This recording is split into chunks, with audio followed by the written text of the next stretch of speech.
97.3 ESPN presents The Sports Bash with Mike Gill. When I'm driving, I got a guy on the radio who talks to me. I can't see him, but he talks to me. Now, live from inside the Ocean Casino Resort Studio, here's Mike Gill. It is 2nd down and 6. This Hurts feed Bigby with a pitch. He does. He cuts back. He runs up the middle. He's got a first down. He's got a touchdown. See ya. Take Bixby. 22 yards, and you can say now, there's the dagger. It's always good when the guys experience that, the guys that haven't won one experience it for the first time. That's always a gratifying thing. But excitement, it's hard. It's hard to do this, obviously, in this division. We've seen, the data says, it's hard to repeat as winners in this division. We're happy about that. We'll celebrate it. We've got a lot to clean up, and then, we got a lot more goals on our mind. That was Eagles head coach Nick Sirianni on 97.3 ES. I think, Alex, you got to put 13 AUD. There we go. Now, or no. Well, either way, one of the buttons on the board is feeding back to us. This is a great start to the show. Oh, we know. There we go. There we go. I'm Josh Hennig. Alex Berardis saving the day back in the studio. Pete G here. We are the Fanatics Sportsbook inside Ocean Casino Resort in Atlantic City. 97.3 ESPN FM. Streaming live at Josh Hennig at 97.3 ESPN on X and YouTube. Pete, how was your Eagles winning weekend? It was wonderful. Actually, wonderful. Wow. It was wonderful. It feels like 2024 again. It does a little bit. A little bit. Maybe not all the way. There's still work to be done, like Sirianni just said in that cut there, but it felt good. They dominated that game. I know it was a slow start, but by the second half, I mean, that team, the Eagles, that was reminiscent of what we saw last year. Alex Berardis, especially the run game. Alex Berardis back in the 97.3 ESPN studios. Alex, how was that watch party that you ditched me for? I didn't ditch you. You kind of just threw that on me at the last second. I walked in, and there was just a bunch of family home. I had no idea what was going on. But Birds got a dub. I'm a little bit higher on them after that dub than a lot of people are, but we can get into that as the show goes on. But I'm feeling great after that win. Folks, you join the conversation. 609-403-0973 is the text board. A lot of Eagles talk and NFL talk to get into this hour. Don't forget, still to come on the show, as always, Mike McGarry for the Press of Atlantic City at 2:30. Grayson's Grades with Scott Grayson at 3 p.m. Jeff Mosher from Inside the Birds podcast, football at 4, coming up at 4 p.m. Nick's Nuggets, Nick Earnshaw will be jumping on around 4:30 p.m. And then we will be joined. John McMullen is on assignment this week, Christmas obligations. So I saw Santa Claus walking around the casino here today. You think John McMullen's hanging out with Santa Claus later, maybe? There's a long line, actually. A lot of kiddos in line. Well, it's better than when I saw the picture, what was it, last week at the one mall where Santa's by himself in the mall? Oh, that's a sad that was a sad picture. No, but John McMullen's, we are having Caden Steele from NJ.com, the Eagles reporter, fill in for him. But, guys, let's get to our first reaction. It's brought to you by First Bank of Sea Isle City. The season scored big with First Bank of Sea Isle City. From savings to mortgages, we're on your team, helping you reach the end zone. First Bank of Sea Isle City, your hometown bank, your winning play. And, guys, I think the first reaction is, well, the Eagles won. The Eagles got the job done, right? They actually went out there. They won the game. It was a little ugly. They were losing at halftime, but they found a way to finish the game. You heard the Tank Bigsby. He was kind of like, the dagger, the ceiling play at the end. But I think it kind of goes to what the Eagles kind of inferred, guys like Devonta Smith and Jordan Davis and others after the game, which is they were all saying, hey, it's great that we won, but we still have work to do. And I got to tell you guys, when I hear somebody say I still have work to do and it's almost Christmas of a football season, isn't there a part of you, Pete, that kind of looks at it like, well, shouldn't you guys have some of this stuff figured out by now? That's a fair point. I do think that winning the NFC East, clinching that, should be a gigantic weight lifted off these guys' shoulders. I mean, they've had that rough stretch. The LA Chargers game on Monday night was bad. We all know that. The 5 turnovers by Jalen Hurts. So I think getting this done, clinching this division for the first time back-to-back in, 21 years, Yep. That's something to really hang your hat on. And so I think moving forward, go to Buffalo, see what you can do with this 2 seed. I know it's kind of easy now, right? Pretty straightforward. If you win out and Chicago loses out, you're going to get that 2 seed. If not, you'll stay at the 3 seed, which is fine. So we'll see what happens at Buffalo. There are some concerns with Jake Elliott. We'll get into that as well. Run game looked good. Jalen Hurts was very decisive. And I think something's clicked with this offense the last couple weeks. I know it's the Raiders and the Commanders, not Murderer's Row here, but I think there's some stuff to talk about that you can feel confident in with this team from where they were to now where they are now. Absolutely. And, one of the big things I took away from the game is it's getting to the point where I think we all can agree that this Eagles team is going to win because of their defense, not because of the offense. Okay, and I'm not trying to besmirch anybody. I'm not trying to throw anybody under the bus, but let's be realistic. When Dallas Goedert and Devonta Smith and Saquon Barkley all drop passes, on Saturday. I almost said yesterday. Saturday night's game. There's a coin in the bucket there. Yeah, well, All right. I'll have to find one in my wallet. Yeah, we'll see what happens by 6 o'clock, how much money we have. Exactly. How much is accumulated. Yeah. At least I didn't call them the San Diego Chargers. But I was close. I had to stop myself. You almost got there that one day. But, it's the idea that if you're the Philadelphia Eagles, right, you maybe got to admit that you're not going to win because of the offense. The offense just needs to not mess it up. The Eagles this year are 0-4 when they have 2 or more turnovers in a game. They're 10-1 when they have 1 or fewer turnovers. And the one loss, they had a 17-3 lead on the Denver Broncos, and they choked the game away. A game they should have won at home. So realistically, the Philadelphia Eagles are a team that, let's be realistic, guys, when they do their job, when they go out there and finish the job, and they don't just, hit cruise control to the end of the game, they can win games. My concern all year has been, and me and Mike Gill have talked about here on the Sports Bash, Josh Hennig filling in for Mike Gill alongside Pete G here at Ocean Casino Resort Fanatics Sportsbook. We have talked about for months now, this team doesn't know how to finish people. They're not a team that finishes you. They're like a fighter who gets you on the ropes, bludgeons you, and they don't do what Anthony Joshua did on Friday night. Like Jake Paul's jaw. They didn't destroy people. They did that last year. Remember last year, Saquon had more rushing yards in the second half than the first half. This year, not so much. So I am a little concerned that this is maybe not a finishing team, which brings us to the question, Pete, I'll start with you, then we'll go to Alex in the studio. Are we at the point with the Philadelphia Eagles where maybe we need to temper our expectations?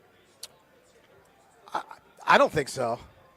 To be honest with you, I look around the NFC right now. There's not too many teams, if at all, that I'm afraid to play. And the one team, the Rams, that everyone's talking about, they're currently the 5th seed right now. So we'll see what happens with them. San Fran's got a game tonight, big one for them. But, as far as the other teams go, Chicago, the Lions, the Packers, they're banged up now. There's not a team out there that I'm afraid to play if I'm Philadelphia. Alex? Especially that they're battle-tested, they have the pedigree, and I think it's time to embrace the Super Bowl champion Philadelphia Eagles from last year. This year started off, they didn't even want to be at the ring ceremony, they wanted to forget the whole thing. I think you can reverse course now and embrace it and say, yes, we are the defending champs. We have the pedigree. We are battle-tested. Let's go. What about you, Alex? Josh, you brought up how this team this year just can't finish off teams. And the biggest thing was last year, we would get the ball up in the fourth quarter with, 10, 12 minutes left, and we would just pound the rock, and it was game over.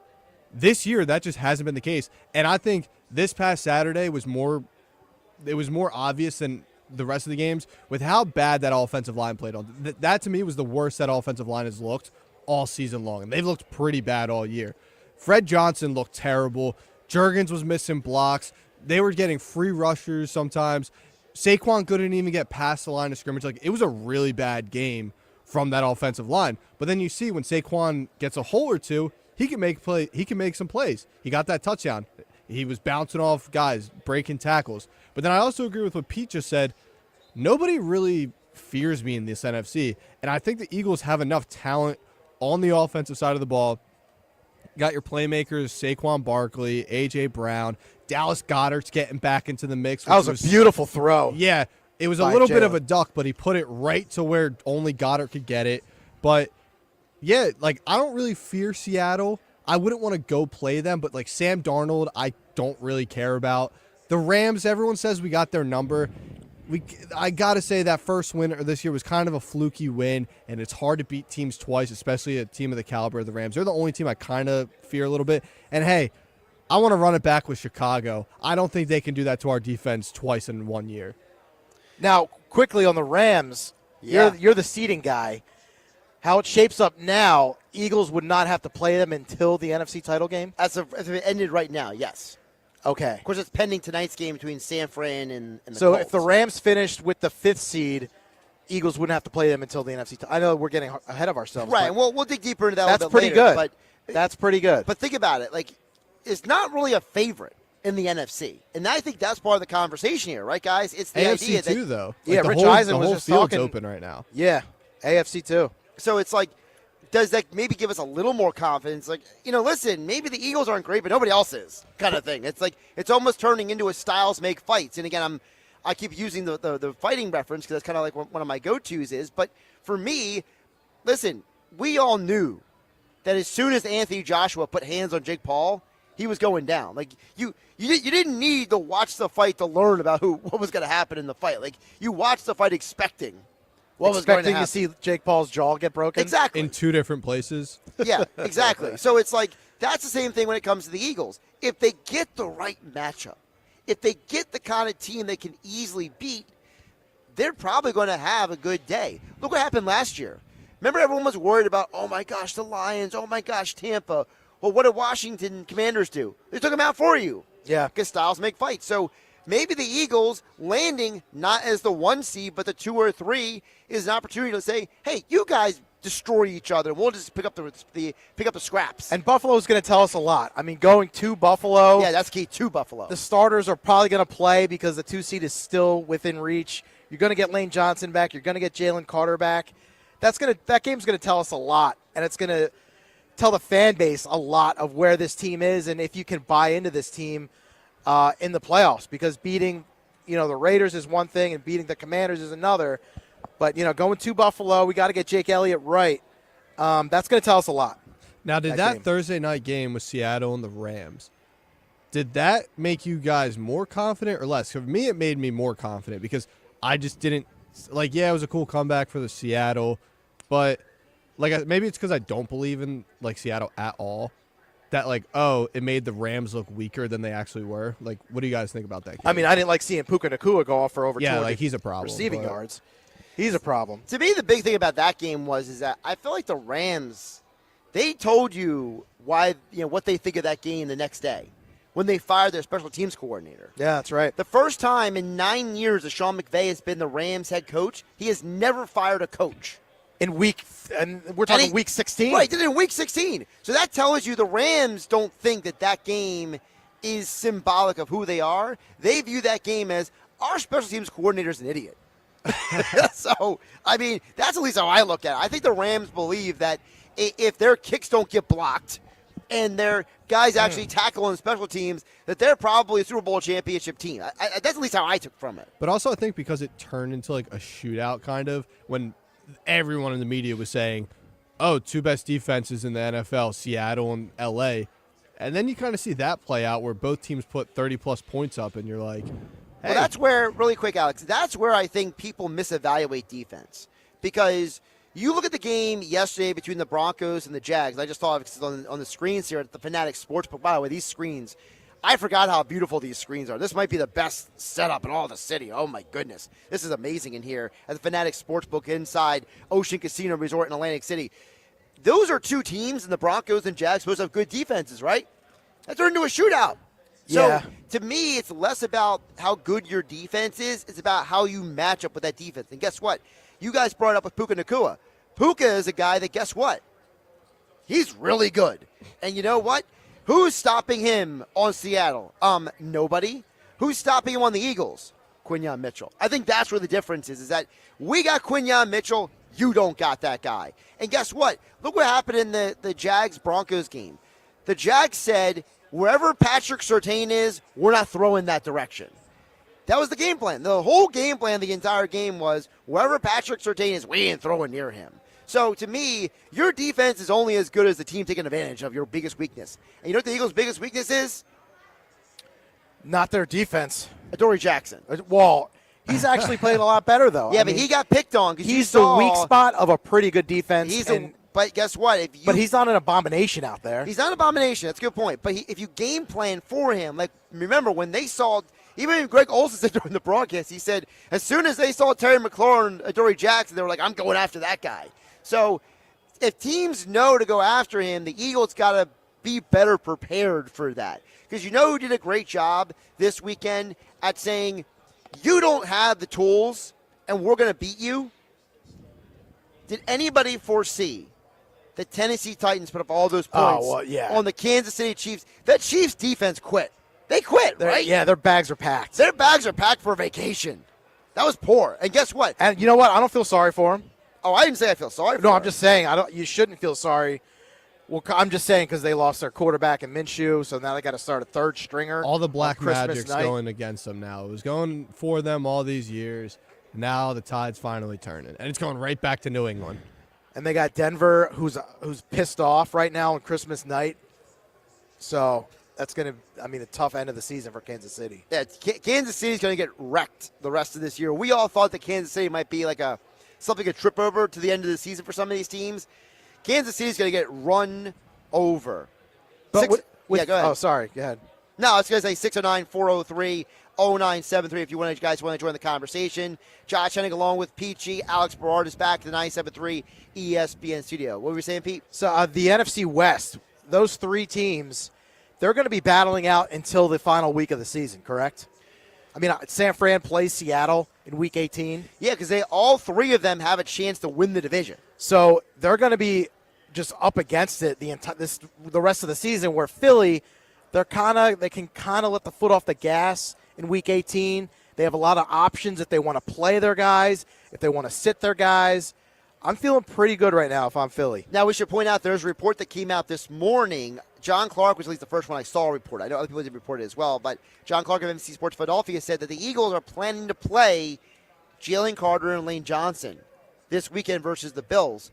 So maybe that's the idea where the Eagles are saying, you know what, guys, let's get you guys out there to get some reps because we are going to sit everyone the final week of the season. Yeah, and remember last year, Saquon had the chance at the rushing record. They said no thanks. They said no thanks. They said, sorry, Saquon, this is how we operate. And so I expect in Week 18, now maybe if Chicago trips up and Philly wins against Buffalo, right, then there's more of an argument there. But is there much of a difference between 2 and 3? Not really, at least not for me. Because you get an extra home playoff game. So right now it looks, granted, San Francisco has not played yet tonight. Right now how it looks, we're the 3 seed. San Francisco's coming to Philly. And Green Bay is going to Chicago. Chicago's the 2 seed. So you're going to Chicago in the divisional round if they beat Green Bay. See, I don't fear San Fran as much. I think they just have so many injuries on the defensive side of the ball. It's just going to come crumbling down at some point. And Brandon Ayuk's a mess of his own. But the matchup on LA and the Panthers get another go at it. And the Panthers kind of embarrassed them a few weeks ago. So if everything stays how it is right now, that would be the playoff matchups. And I see us beating a lot of these teams. I honestly do. To me, I'm not really afraid of any of the teams for one reason. If they come to your house, it's way different than going to like Seattle or San Francisco, right? Like if you got to go on the road, I think that's where the Eagles still have something to play for at the end because I don't want to go to Seattle. If Seattle comes to you, you feel pretty good about that, right? Oh, yeah, but absolutely. Nobody wants to go to Lumen Field with those psycho fans. No, make Seattle come to your house with your psycho fans. I think as long as you're the home team in some of these playoff matchups like San Francisco, Seattle, I'm not worried about going to L.A. The Eagle fans will take over that stadium at SoFi. I love when the media guys, by the way, call it SoFar Stadium because the sight lines are so bad. Oh, are they? Yeah. Okay. Yeah, Merrill Reese and a lot of the media guys always complain about it. I was watching Because I know Merrill always complains about Northwest Stadium. Yeah. Over in D.C. Yeah, he Those thinks sightlines are terrible. Yes, SoFi's bad too, but even for the TV guys, apparently, even Brady said it on one of his podcasts, one of his 20 things he does. That I saw him saying he's like, yeah, SoFi is not made for people to actually watch the game. Right. It looks unreal though. Like I'd love to go to a game just to see what it's like. Over on the text board at 609-403-0973, Phil from Brigantine chimes in. He says, guys, do you think Jake Elliott's in trouble? If so, who's out there? Well, that's the problem. There's who is out there? Yeah. I mean, and the fact that the Eagles, they have not brought in anybody to work out, to kick. And I wouldn't expect them to, right? I mean. Well, you wouldn't expect them to, but after the game on Saturday, do you at least bring somebody in to just be like, give, Jake Elliott a little bit like, hey, we're over here. We're over here working some guys on the side field. No, I think that's more of an off-season question. I think with what Jake Elliott's shown you in the postseason, I think you just have to roll with him. I mean, that's where you are. It's week 16. It's really hard to bring in a new kicker now and just cross your fingers and hope that he can make kicks in the playoffs. We've seen Jake Elliott do that. I think this is more of an off-season conversation. I don't know. I just feel like, look, Buffalo, it's supposed to be like 15 to 25 mile-an-hour winds, rain and snow all day. But if he goes out there and goes like 0 for 2 or something like that, I think he got to make a change or something, because that now puts your offense in any fourth down position. If you're on the other side of the 50, whether it's 4th and 6, 4th and 7, you kind of got to go for it now. Like, you can't trust your guy on special teams, and that is probably going to cost you in one of these tight playoff games. It's kind of like Rob Thompson trying to go to Matt Strom or Jeff Hoffman from 2 years ago. You can't. It's really hard to trust these guys when they give up bombs in the postseason. It kind of messes with your brain a little bit, right? Well, messes with your game strategy. Yeah. And Nick Sirianni, we'll play the audio a little bit later in the show. So I have a deeper conversation with Elliott. Them going for the 2-point conversion, he can say all he wants. That, it was about a math and this and that, mathematics, analytics. But you know what? Yeah, that's BS. That's BS. I don't believe that for 1 minute. I don't believe for 1 minute that they didn't do that because I guarantee you if Elliott was making all those kicks, they're not going for the 2 points there, right? You don't think he's worried about Josh Johnson running down the field multiple times? Well, if they worried about Josh Johnson, they would have kept the starting defense in instead of putting Keeley, Ringo, and you and me and Alex out there on defense. They yanked almost the entire starting defense for that last drive. They were just being like, yo, you guys want to do whatever you want. By the way, which killed my pick of the team total over 17.5. Darn you, Washington. I mean, I think some of these coaches are doing it on purpose now. Did you see what Pete Carroll said about a month ago? Oh, when he kicked the when he kicked the extra or the field goal? When he came after the game and he says, I know I ruined somebody's day. Of course. Like, I think some of these coaches are starting to do this on purpose. I think something that are just like, I see I messed with these people. Yeah, but what do you think? Like, I said this yesterday on the locker room with Billy Schwein. It's kind of like a foul shooter. Like, some of these guys, they just need to see one go through sometimes. Like, wouldn't you maybe like throw Elliott out there to be like, hey, bang this, get some confidence back in, and then, hey, we're sticking with you. Well, I would have done that, but I mean, obviously the Eagles, they had some built-in excuse to not do it. All right, let's get more into it coming up next. Mike McGarry of the Press of Atlantic City is going to join us. Don't forget our Eagles First Reaction is being brought to you by First Bank of Sea Isle City. This season, score big with First Bank of Sea Isle City. From savings to mortgages, we're on your team. Helping you reach the end zone, First Bank of Sea Isle City, your hometown bank, your winning play. Josh Hennig filling in for Mike Gill alongside Pete Giordano. Alex Barrard is back in the 97.3 ESPN studios. This is the Sports Bash on 97.3 ESPN FM, the 97.3 ESPN mobile app powered by First Bank of Sea Isle. And we are streaming live today on YouTube and X on my streaming platforms at Josh Hennig on X and YouTube. Stay tuned. Mike McGarry of the Press of Atlantic City joins us next on 97.3 ESPN. Merry Christmas from all of us at 97.3 ESPN. Ho, ho, ho. My home for sports. South Jersey's home for Eagles football. Progressive knows there are some surprisingly expensive things in life, like rugs. People say a rug would really bring the room together. And sure, you don't know what that means, but it sounds important. Suddenly you're using words like jute and sisal, then you see the price and lose it because how can the thing you walk and spill on cost so much? So you devote your life to taking down Big Rug. But then you remember that switching your home and auto to Progressive could save you hundreds. So, looks like Big Rug is safe. For now. Progressive Casualty Insurance Company, affiliates, and other insurers. Not available in all states. For over 135 years, First Bank of Sea Isle City has proudly served Cape May County with a commitment to maintaining a hometown feel. We provide secure, convenient deposit and loan products every day. We're more than just a bank. We're a trusted community partner, offering personalized banking solutions that make life easier for local families of all ages.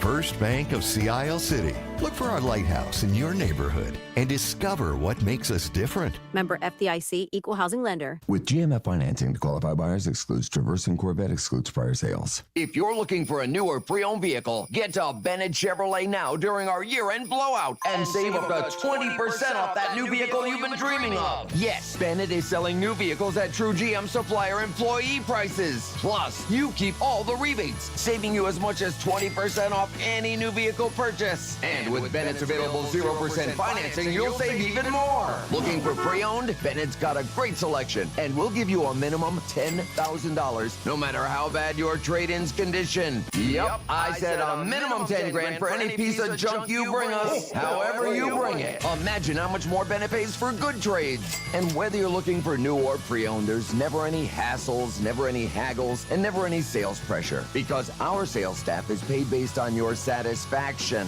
not how much you spend. Together, let's drive. Bennett Chevy, Egg Harbor Township, and BennettChevy.com. Christmas is just around the corner, and if you still have gifts to buy, the best place to do that is Macy's Great Gift Sale. Get amazing deals on last-minute gifts, like fine jewelry and fragrance sets, boxed and ready to give. And everything from designer bags to Nespresso coffee makers at 30 to 60% off. Plus, your Macy's is the most festive place this holiday, so come in and find everything left on your list all in one place. The Great Gift Sale ends Wednesday at Macy's. Savings off select prices. Exclusions apply.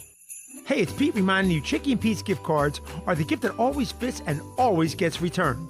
All holiday season long, buy a $50 Chicky and Pete's gift card and get a $10 Chicky and Pete's bonus card. Then follow our socials for the days of Chicky and Pete's double bonus days. Get 2 $10 bonus cards for every $50 you spend. Year after year, the gift that always fits and always gets returned, gift cards from Chickies and Pete's. Chickies and Pete's reminds you it's a wonderful life. The last thing I remember, I was outside Chicky and Pete's. Of course, George. Chicky and Pete's is Philadelphia's most decorated and award-winning restaurant. I give each of the kids a Chicky and Pete's gift card. It's the gift that always fits. It's almost as good as getting your wing. Yeah, that's right, Clarence. You can get your wings at Chicky's, and crab fries and lobster pizza and a hot beef sandwich. You see, George, it really is a wonderful place, this Chicky and Pete's.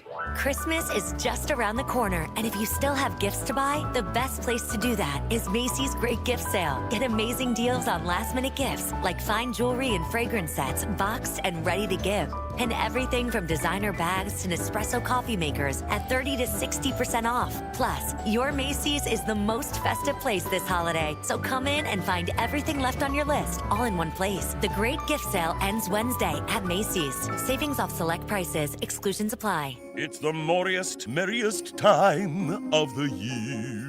With the roller coaster swelling and your kids telling you we want Maury's Pier. 'Tis Maury's Pier's biggest sale of the year. Save 25%. Visit Maury'sPiers.com. You don't want to miss final year-end pricing. Now at RK Kia of Vineland. Brand new Kias, $199 a month. $199. Lease new 26 Kia K4 LXs from just $199 a month. $199 for 24 months. New front-wheel drive 26 Kia Sorento S, just $388 a month. $388. Final year-end pricing at RK Kia of Vineland. Need credit? We work with all types of credit situations. Plus, you get RK coverage, no charge. Ding repair, tire repair, wheel repair, windshield repair, and more. No charge. You don't want to miss final year-end pricing. Our lowest prices of the year.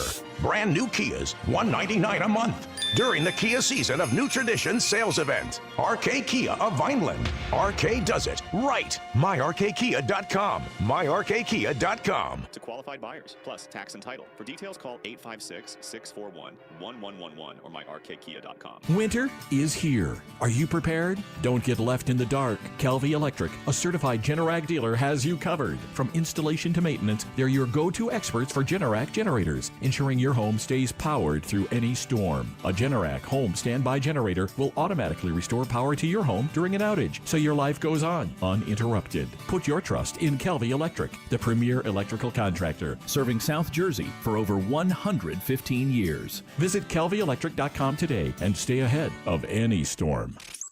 You're listening to The Sports Bash with Mike Gill on 97.3 ESPN and the free mobile app.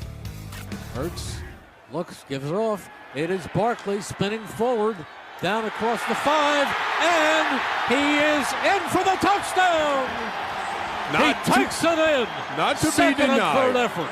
Not to be denied. A 12-yard run by Saquon Barkley. Yes, they hit him just beyond the line of scrimmage. He would not go down. He makes a little spin back to his left side. He finds a little bit of space, and he just keeps trucking. As heard here on 97.3 ESPN, Mel Reese, Mike Quick on the Saquon Barkley. I mean, how refreshing was it to have Saquon Barkley score a touchdown for once? Can we stop doing the tush push, by the way? The tush push is dead, all right? Just R.I.P. Yeah, R.I.P. Just play regular football. Let Saquon go out there and do what he does. Josh Hennig filling in for Mike Gill, along with Pete G, Alex Berardis, back at 97.3 ESPN Studios. Yes, we are here at Ocean Casino, the Fanatics Sportsbook. And to get more into the weekend that was, Eagles win the NFC East. Phillies made a trade on Friday. They made a couple trades, right? They made a couple of trades. One trade's just whatever. I mean, that's a camp arm, Kyle Dawkins. But we'll get into all that more right now. Mike McGarry of the Press of Atlantic City is joining us. His appearance on the Sports Bash is brought to you by Broadley's Plumbing, Heating, and Air Conditioning, serving South Jersey since 1911, keeping your home comfort game day ready this season. Mike, how you doing today? Well, Mike, we had to at least have one Mike on this show since Mike Gill is not here. Just kind of big picture for us, for you, McGarry, because of the fact that the Eagles, first team to win the NFC East in back-to-back years in 21 years. What does that say? Does that say more about the Eagles or more about the NFC East?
Well, at least in this century, only two of them have won Super Bowls. Maybe in the last century they've all won Super Bowls. But, it's a good point there by you, Mike, because of the fact that when you think about the parity in this division, I think that's part of the reason why a lot of Eagle fans were sweating going into Saturday's game and then at halftime when they're down 10-7 because of the idea that Washington didn't roll over for you, Mike. Washington went out there and said, hey, we're here to be messed with too.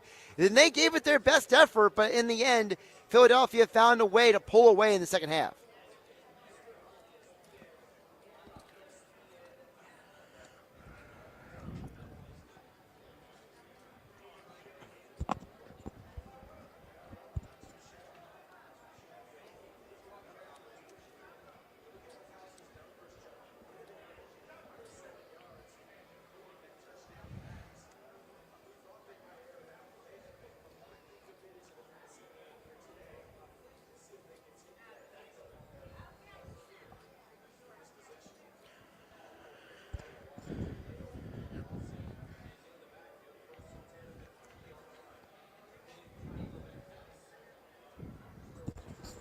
We saw that team in Kansas City yesterday, Mike. Going to the game, Philly against the Commanders, Jalen Hurts, Mike. Have you noticed a different Jalen Hurts the past couple weeks? I know it's Vegas, and I know it's Washington, but since that rock-bottom Chargers game, have you noticed a different Jalen Hurts? Really not just Jalen, but I guess the offense as a whole, schematically. Jalen's running a lot more. The run game was great yesterday. Have you noticed, and what's the difference in this offense the last couple weeks, Mike?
Mike McGarry with the Press of Atlantic City joining us here on the Sports Bash. Josh Hennig, PG, filling in for Mike Gill live from Fanatics Sportsbook inside Ocean Casino Resort in Atlantic City here on 97.3 ESPN. Mike, with that being said now, the Eagles still mathematically have a chance to move up in the standings. So whether they're the 1, 2, or 3 seed, for you, Mike, who is the biggest threat, singular or plural, to Philadelphia in the postseason?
Hey, Mike, two-part question here from Saturday's game. Jake Elliott did not make a kick.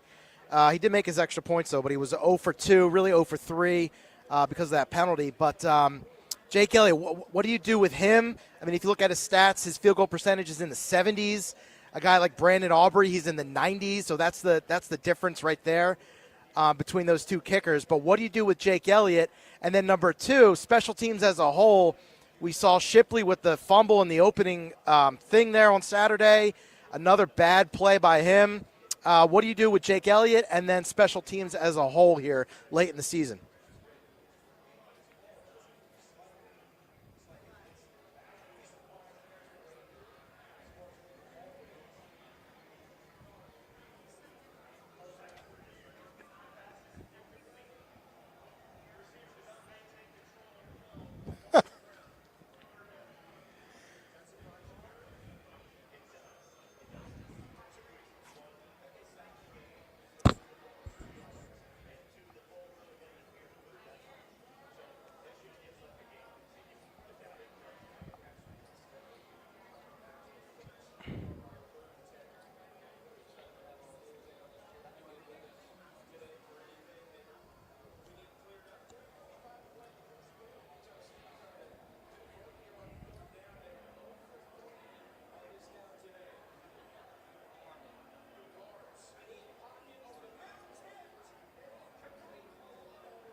Mike, speaking of teams emerging or not emerging, we got to ask you about the interesting activity of the other team in Philadelphia that has most recently been a major disappointment, which is the Philadelphia Phillies. And over the course of 36 hours, they basically swapped out Matt Strom for Brad Keller. They acquired basically the most average, middle-of-the-road lefty on planet Earth, Kyle Dawkins. And if Dave Dombrowski tells me more about Jonathan Boland again, I'm going to puke. I mean, I'm tired of hearing about how wonderful and great he is. So, Mike, what are the Phillies doing in your mind? Is this just they wanted to make some retooling, or is there a bigger story behind all this?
Last one for me, Mike. JT, what's your read on that situation? I know it's the holidays, so maybe not expecting anything this week, but where do things stand with JT Realmuto? And are they going to wind up having to overpay him? Could you see a world where they just stick a random guy in the 9-hole like years past and let him be the catcher? Where do things stand with JT Realmuto in your mind, Mike?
He's Mike McGarry for the Press of Atlantic City at AC Press McGarry on the X platform. Check out all of his coverage at pressofatlanticcity.com. Mike, we will not have any more live shows this week on Wednesday or Friday, so we will talk to you again next Monday. So in lieu of that, Merry Christmas. Hope you have a great week. I'm sure you'll be covering high school basketball somewhere.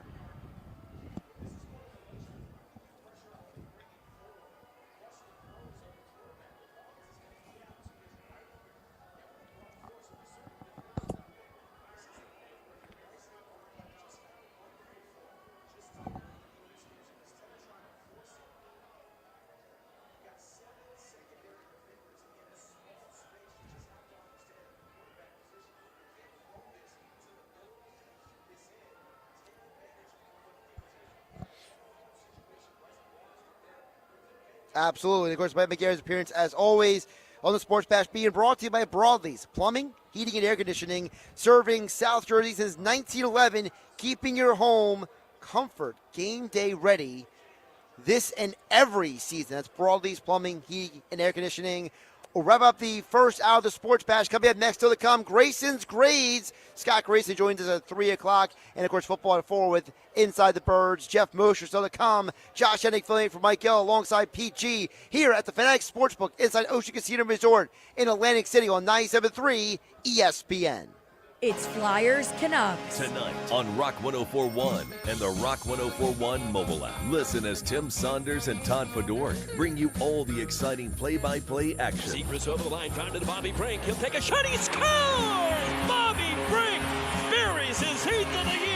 It's Philadelphia Flyers hockey. Tonight, coverage begins at 7:30 on South Jersey's classic rock station. Backhand shot, he scores! Rock 104.1 and the Rock 104.1 mobile app. The Road Home Sales Event is on at BMW of Atlantic City, proud sponsor of the Eagles Radio Network on 97.3 ESPN. Drive the 2025 BMW X330 X-Drive, now $569 a month for 39 months, or finance as low as 0.9% APR for up to 60 months. Don't miss the moment. Get these attractive offers through January 2nd. 39-month lease, 10,000 miles per year, $51.29 due at signing. Excludes tax, title, and doc fee. Available to well-qualified customers who meet BMW Financial Services credit requirements. Not all will qualify. See dealer for details.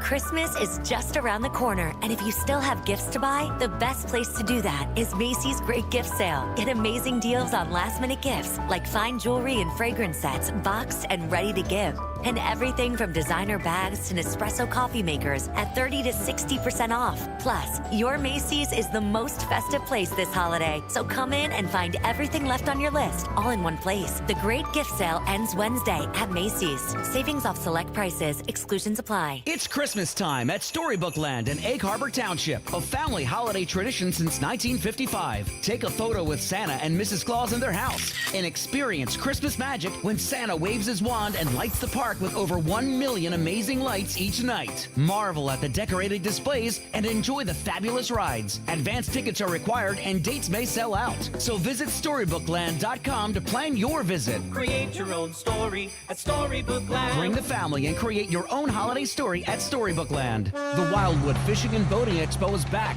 at the Wildwoods Convention Center January 9th through the 11th. Check out 80,000 square feet of boats, tackle, gear, and accessories with 12 boat dealers and 100 vendors all under one roof. Free parking, free seminars, and free face painting for kids. Plus, they're giving away a free Yeti 65 cooler every day. Tickets are just $12 for adults, $5 for kids 6 to 13, and kids 5 and under are free. Visit fishingexpowildwood.com, the biggest little expo in New Jersey. Hi, it's me, Flo, here to tell you that with the Progressive Home and Auto Bundle, you get 24/7 protection, so you're covered no matter where the day takes you. Even bad hair day? Yep. And tree branch fell on my car day? Especially that day. Progressive has you covered 24/7 for your home and auto. How about thought it was chicken, but it was tuna day? Or overnight construction outside my bedroom day? Those days too. Great, because that was each day this week. Been there. Well, at least your home and auto are covered every day with Progressive. Progressive Casualty Insurance Company affiliates and other insurers. Not available in all states. Hi, this is Paul. Welcome to Circle Hyundai. In our community, every child deserves to be supported, safe, and loved. Here at Circle Hyundai, giving back is part of who we are. This December, Circle Hyundai will be donating a portion of the proceeds to We Are Loved, located here in Shrewsbury. Thank you so much, Paul and Circle Hyundai, for bringing light to the journey of children in foster care. Don't forget about 2025 Hyundai Santa Fe Calligraphy all-wheel drive. And don't forget about the local foster children. Merry Christmas from Circle Hyundai. Make Sage Jewelers your gift-giving headquarters. Sage Jewelers, the real jeweler, offers something for everyone this holiday season. Check out Sage Jewelers' large selection of GIA-certified diamond engagement rings, designer jewelry brands, gold and silver, all up to 40% off. Plus their watch collection, Citizen, Seiko, Tissot, Timex, Casio, and G-Shock. And Sage Jewelers can customize anything. Sage Jewelers' jewelry collection offers something for everyone, for all ages. Located on Tilton Road in Northfield. It's beginning to look a lot like holidays on the house at DraftKings Casino. Celebrate the season with bright lights and big wins on all of your favorite casino games. Spin more than 1,000 slots, everything from the classics to exclusive new releases, and new players get 500 spins over 10 days on your choice of cash or option slots.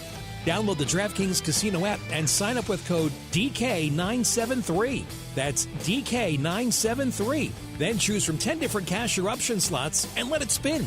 In partnership with DraftKings Casino, the crown is yours. Gambling problem? Call 1-800-GAMBLER. Must be 21 or older, physically present in New Jersey. Eligibility restrictions apply. Non-withdrawable casino spins issued as 50 spins per day for 10 days.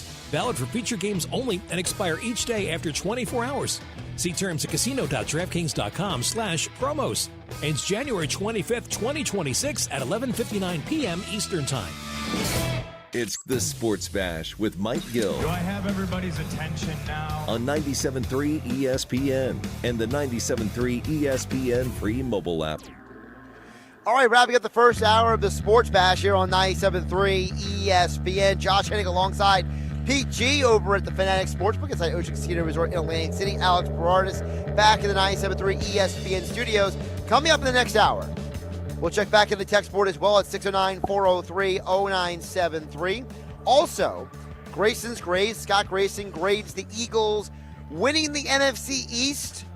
Also in the next hour, we're going to do a conversation about Christmas movies because I learned that Pete G has something in common with a national ESPN radio host.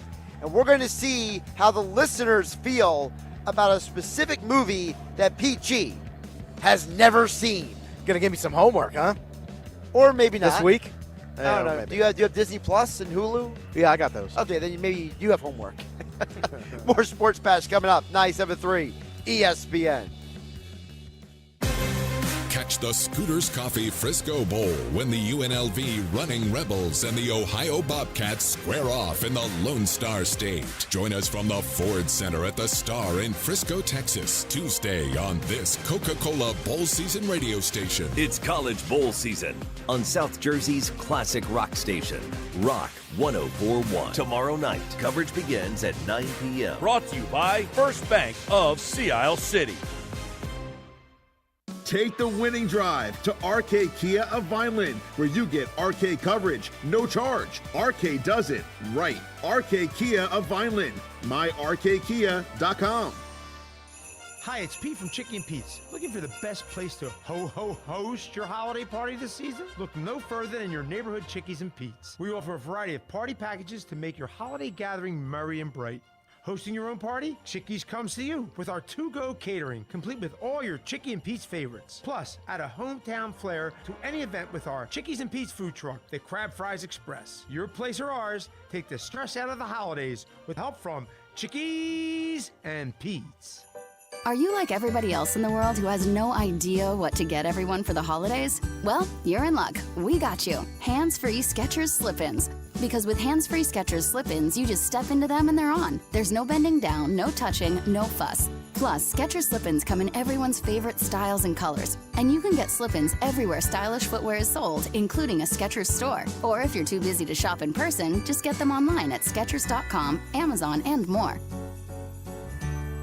Is your home game day ready? Don't get sidelined this season with a heating or cooling breakdown. With a Jenkins service contract, you'll get reliable coverage, priority scheduling, and peace of mind all season long. For over 76 years, local homeowners have trusted Jenkins to keep their comfort system in winning form. Stay ahead of the competition. Lock in your service contract now and score big savings. Call 609-641-6262 or visit jenkinsandsons.com today and make sure your home is always ready for kickoff. Texting enrolls you into recurring automated text messages. Consent not required to purchase. Message and data rates may apply.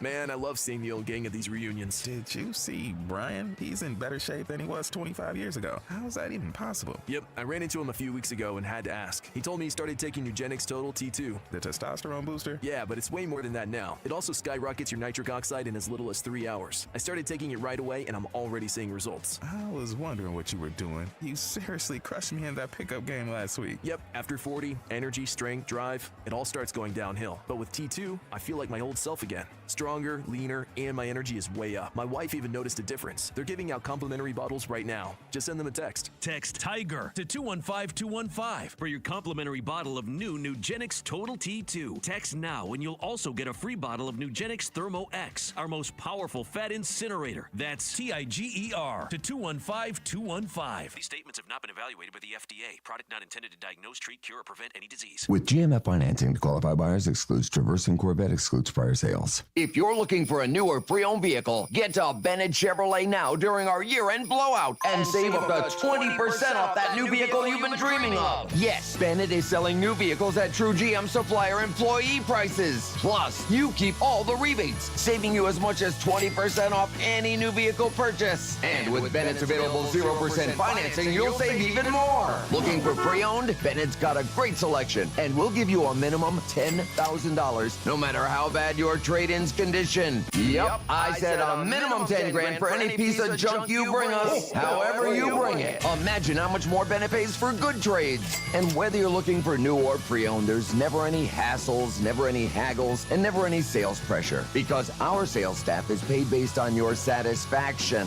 not how much you spend. Together, let's drive. Bennett Chevy, Egg Harbor Township, and BennettChevy.com. I'm Mike Mackler. At Goldenberg Mackler, we represent you, not the insurance companies. When seriously injured in any type of accident, call us. We'll speak with you for free and fight to get you the money you deserve. When injured, make the right call to Goldenberg Mackler.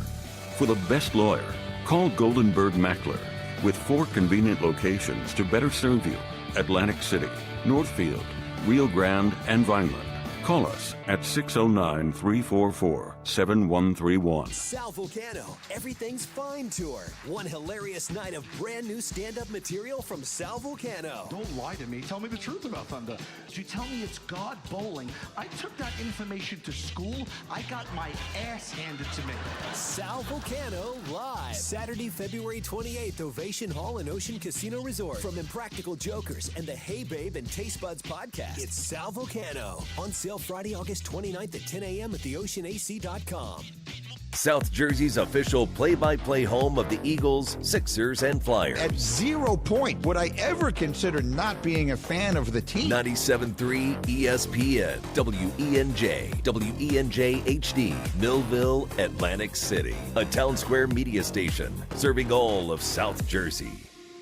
This is the Sports Bash with Mike Gill on 97.3 ESPN and the 97.3 ESPN free mobile app. Now live from inside the Ocean Casino Resort studio, here's Mike Gill. Hurts is back. Hurts is looking. Here comes the rush. He steps up. He fires on the run, and it is caught. Touchdown, Dallas Goedert. Love it. Absolutely love it. What a Dallas play. Goedert, such good hands, but Jalen Hurts, Merrill, climbing the pocket and throwing a dart on the run to Dallas Goedert. What a play by Dallas Goedert. What a play by Jalen Hurts. As heard here on 97.3 ESPN, Mel Reese, Mike Quick calling all the action Saturday night. Dallas Goedert kind of did his best Dwight Clark impersonation at 49ers game back from before many people were born, but still, you see the NFL film highlights, Dallas Goedert high-pointing the ball, getting at the highest point in time. That was a pretty cool moment for the Eagles. And by the way, how did Dallas Goedert not have any touches in the first half of that game? I will have no clue. Josh Hennig along with Pete G hanging out with you in the Fanatics Sportsbook inside Ocean Casino Resort in Atlantic City. Let's get more into it now. The Grayson's grades, as always. Scott Grayson joins us on the Sports Bash on 97.3 ESPN, being brought to you by the Bridgeton Auto Mall. Are you ready to score your next big drive? Head straight to the end zone at Bridgeton Auto Mall. Scott, welcome back into the Sports Bash. How you doing today? I'm good, guys. How you doing? We're doing pretty good. And so what I wanted to start with you is, because I purposely played that Goddard audio because it felt like in the second half the offense found their way. But I'm telling you, Scott, I don't know about you, but everywhere I turned at halftime when they were down 10-7, people were losing their minds that this team was struggling at halftime. And I feel pretty comfortable saying that your grades look a lot differently if they didn't get back on track in the second half. Yeah, they would have looked differently for sure. But, they were down 10-7, but, I wasn't overly concerned at that point because when you think about the fact that they started the game by giving the Commanders the ball, just about inside the red zone by fumbling the opening kickoff and then lived to get through that by only giving up 3 points, you just kind of felt like they were going to start getting it together. And, they did. And the one thing about it, Josh, that I like is the offense really several times against the Raiders and then here against the Commanders had double-digit plays. They went on drives that went for double-digit plays, including one for 17 plays, 83 yards that lasted 10.5 minutes in that second half. So, the offense is finally starting to feel like it's coming together. Now, you mentioned halftime. I don't think anybody looked up and was like, wow, this is right where we want them, 10-7 at the half. But, I think that the way that defense has been playing, I kind of believed that, they would eventually get it going against that team. Now, you can't go down like that in the playoffs and try to expect that you're going to always be able to come back. But I think there's definitely a lot to like about the way this team is trending over the last couple of weeks. I really love the way the defense is playing and the fact that they're going to get a little healthier going into this Buffalo game by having what sounds like Lane Johnson and Jalen Carter back. It should only help, right? Well, to that point, Scott, let me ask you, should those guys be coming back for the Buffalo game? Because, there's always that concern about, guys getting injured, guys re-aggravating an injury. Would it be safer to tell Jalen Carter, look, get 2 more extra weeks, to recover? Or do they need to get, some, kick off the rust in Buffalo in a game that's probably going to be inclement conditions? Yeah, I mean, you certainly keep an eye on the weather. You don't want to increase the risk of possibly getting somebody hurt. But, look, on the surface, I look at this, and I was talking about this last night on Fox 29, that to me, I'm not looking to rest guys for 2 weeks. You need to be ready to hit all cylinders going, in the playoffs. Now, rest them for 1 week, the last game against the Commanders. If there's nothing to play for, 100%, absolutely you sit them.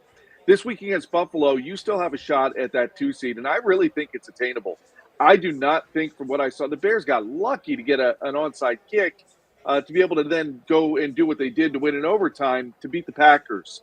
And that's a banged-up Packers squad. So I look at the Bears against the Niners and then having to beat the Lions, and I say, those are 2 losable games for the Bears. So because of that, the Eagles have to go take care of business. If they are able to beat the Bills this week and the Bears lose to the Niners, I'm playing my starters against the Commanders. I'm going for that 2 seed, and here's why.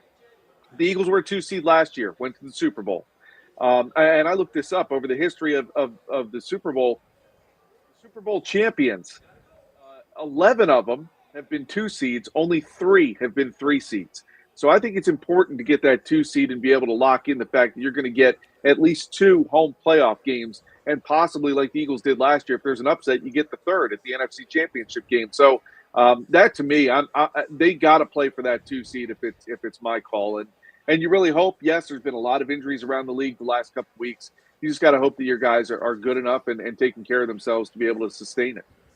But before we get back to the grades, I do want to mention Adam Schefter is reporting there will be no suspensions from Saturday's altercation when Tyler Steen took out the entire Washington defense after that. Sorry, Dan Quinn. Yeah, so Dan Quinn's not going to be happy about that. According to Schefter, the players will be reviewed for a form of fines. So no suspensions. Apparently the league determined that getting kicked out of the game with like 3 minutes left was a good enough punishment, along with giving money to charity. Apparently that's what's going to happen to Tyler Steen and company. Pete, go ahead. Well, we could kind of talk about that sequence a little bit with Jake Elliott. Obviously, he missed those 2 kicks, really 3 when you count all of them on Saturday. And then Sirianni decides to go for 2 rather than trot out Elliott out there for the PAT. Where do you stand with Jake Elliott? I know it's week 17 going to be here in a couple of days. Where do you stand with Jake Elliott? He's been a great kicker in the postseason, but he's really struggled as of late, including last year as well. Where do you stand with Jake there, Scott? Yeah, I think he's earned a lot in my book to continue to be able to work through this. And plus, I just don't like making a change this late in the season. I mean, you've got, if it was due to injury, that's different, right? You have to make a change at that point. I'm looking at this and saying, look, Jake will figure it out. He's done enough and done enough for this team that I think he deserves that opportunity to run it through until the end of the season. Now, am I also sitting there going, off season, maybe I need to bring in a little competition and take a look? Yeah, I don't have a problem with that. Bring in a younger leg. Take a look and see what you got out there. And let Jake know. He knows. You heard him after the game. He knows that he's got to do better. And it's what have you done for me lately business. And if he isn't doing his job, then he runs the risk of losing that job. And but for me, I'm leaving him there. I want to see Jake finish this out. The frustrating thing to me was that he missed them all the exact same way. And I know he officially missed 2. He missed 3. I mean, we saw him. It's like, if I'm hitting my tee shots, they're going to go left. I'm going to start aiming right, try to bring it back to the middle. And Jake just went right down the same spot every time. If you saw me play golf, it'd be the same situation. I'm trying to aim right, but it'll still go left. But yeah, I think he'll figure it out. And I think the Eagles need to stick with him. I was going to say really quick before you go on, I think that's part of the reason why I was texting with somebody on Saturday night, Pete, and they were saying that this might be a mechanics issue with Jake, that maybe he just needs to, whether it's the footwork or the angle or something, because when you miss 3 straight kicks almost the exact same way, I mean, that's got to be something that's at least you would hope fixable, Pete. And I was going to say maybe that's why Sirianni will stick with him. But my question is, at what point do you, if you're Sirianni, allow it to creep into your psyche and affect your 4th down strategy? If it's a 54-yarder, are you more apt to going for it on a 4th and 5 or what have you? At what point, if you're Sirianni, do you let it kind of creep into your psyche and affect your game management / strategy? I think it would affect the game management strategy, in the second half. You will have seen, some of his kicks, pregame kicks, and, things you don't see that unless you're at the game. You see those pregame kicks. You see perhaps a kick, an extra point, couple extra points. You see that stuff in the first half, and you decide, I think, when you get down into crunch time, whether you've got that confidence in him to get it done. You also have practice throughout the week. Jake, you're around him. You're talking to him. You're talking to your special teams coach. All that's going on, right? And I think that's what ultimately, gets in your head as to whether or not you're doing that. We know that Nick will be, he'll gamble when he needs to, but we also know Jake has made those big kicks, and I think Nick would trust him, unless he's really struggling in a game or in warm-ups or the conditions are awful, which is possible that he would give him that opportunity. What do you think from Jalen Hurts on Saturday? I know you gave him an A. I agree with you. But what have you seen from him the last 2-3 games to where there's been a different kind of maybe shift in his play? He seems more decisive. He's running a lot more. What have you seen from Jalen these past 2 to 3 games that give you confidence? What I like is that he, like you said, he is running more effectively. He's picking his spots. He's running up the middle a little bit more. That's what I wanted to see. Earlier in the year, he was constantly going around the outsides and just stringing plays along and not finding much yardage, if any, out there. He's at his best, I think, when he doesn't see anything and goes up the middle and just tacks on a few yards. And I like the fact that he's doing a good job of getting down to protect himself. That, to me, using his legs more is allowing the passing game to be more effective. I think it's helping the running game. I know they've played some poor teams the last 2 weeks, but he's making the throws. He's making the runs. He's being more efficient. He's protecting the ball better.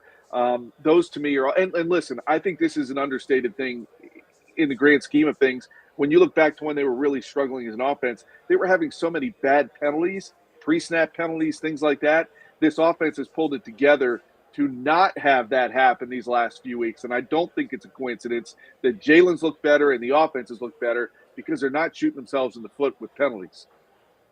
Scott Grayson joining us here for Grayson's Grades here on the Sports Bash. Josh Hennig along with Pete G filling in for Mike Gill on 97.3 ESPN, broadcasting live for the Fanatics Sportsbook inside Ocean Casino Resort in Atlantic City. Of course, Scott Grayson on Fox 29. Grayson's Grades each week at 97.3 ESPN.com. Scott, you gave a lot of good grades, and it's kind of more like a big picture question, which is, this team, they made multiple guys after the game. I heard Devonta Smith say it, Jalen Hurts say it, Jordan Davis say it. They all said that, hey, we're good, but we need to get better. And there's a part of me that wonders, Scott, because you gave out some overall good grades for a lot of guys. Is this team good enough? What is the room for improvement? Because, we only got 2 weeks left in the season, and we're talking about, do they start on the Bills? Could they bench everyone against the Commanders for the 5th straight year, basically? There's a lot of scenarios where they may say they want to get better, Scott, but can they actually get better if they're not actually playing?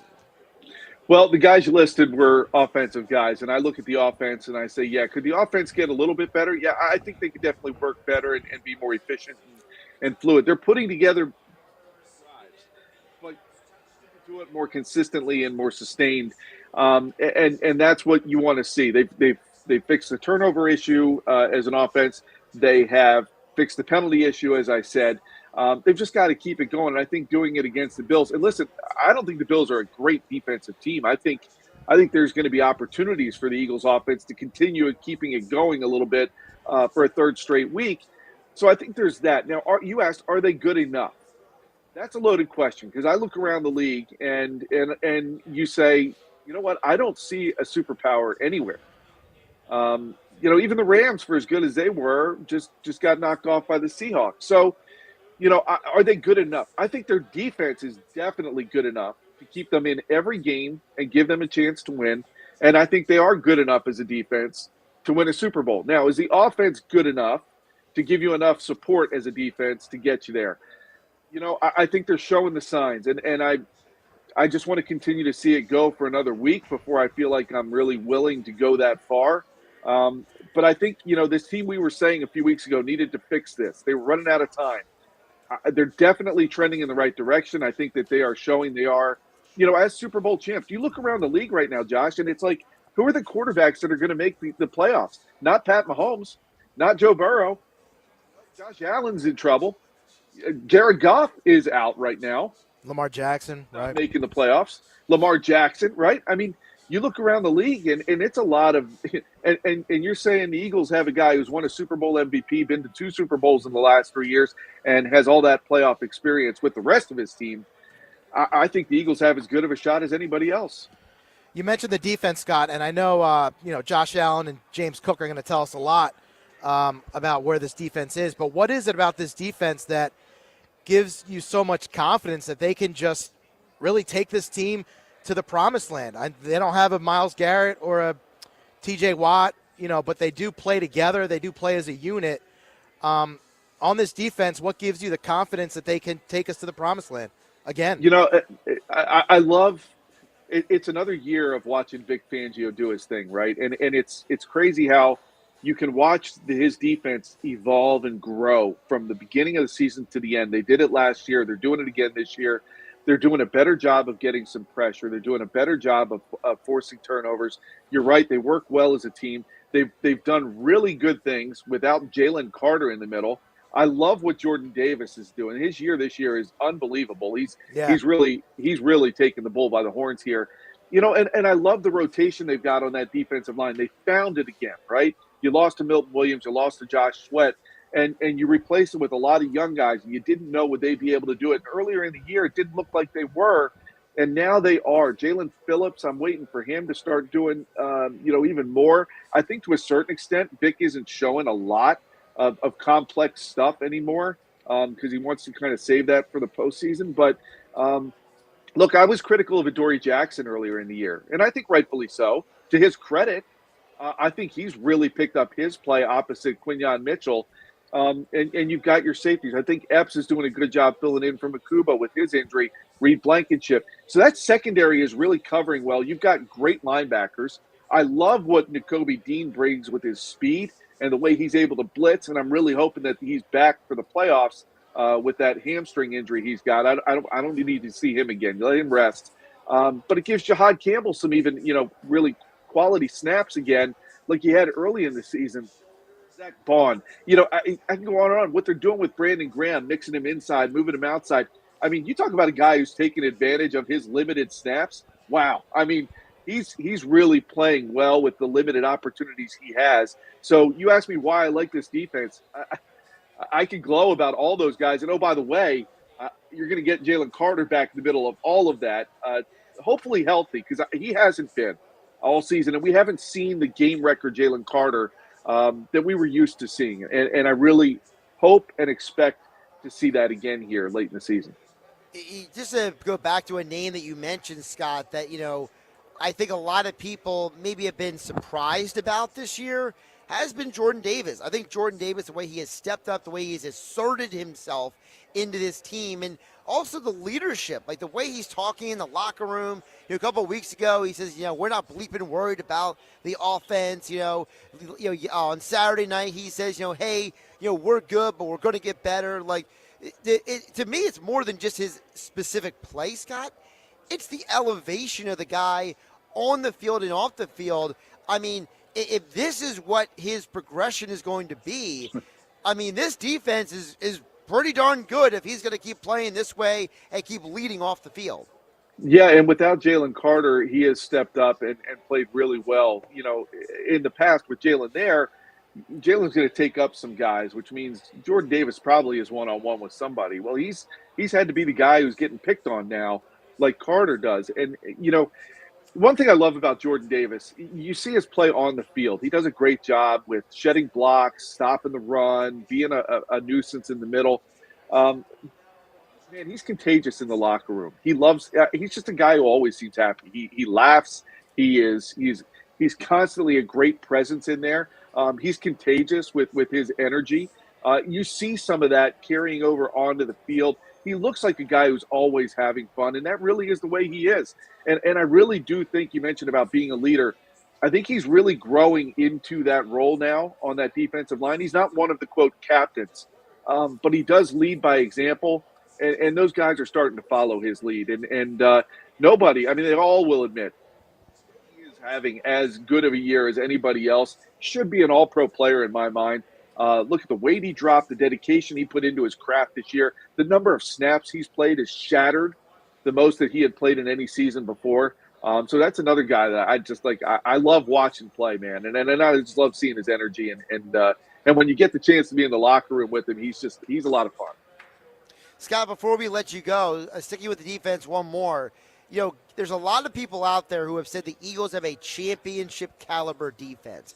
Guys like Greg Olsen have said, I've heard Dan Orlovsky say it, I've heard Kurt Warner talk about it.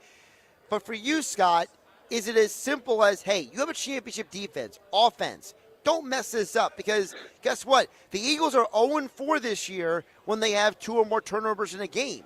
So is it fair enough to say, hey, I don't need the offense to win me games. I need the offense to not lose me games. Like, is that a strategy for the postseason, or do we need this offense to kind of pick things up considering who the competition is? I think they're at their best when they're playing complementary style game, right? What does that mean? Well, that means that the defense is doing its job to try to get off the field and get the offense the ball. But if the offense can put some points on the board, you start making the other team one-dimensional. You force them into having to throw more. That makes the job easier on the defense, right? And round we go. I think that's when this team is at its absolute best. So does that mean the offense needs to not screw it up? Well, yeah, don't screw it up. Don't give the opponent a short field.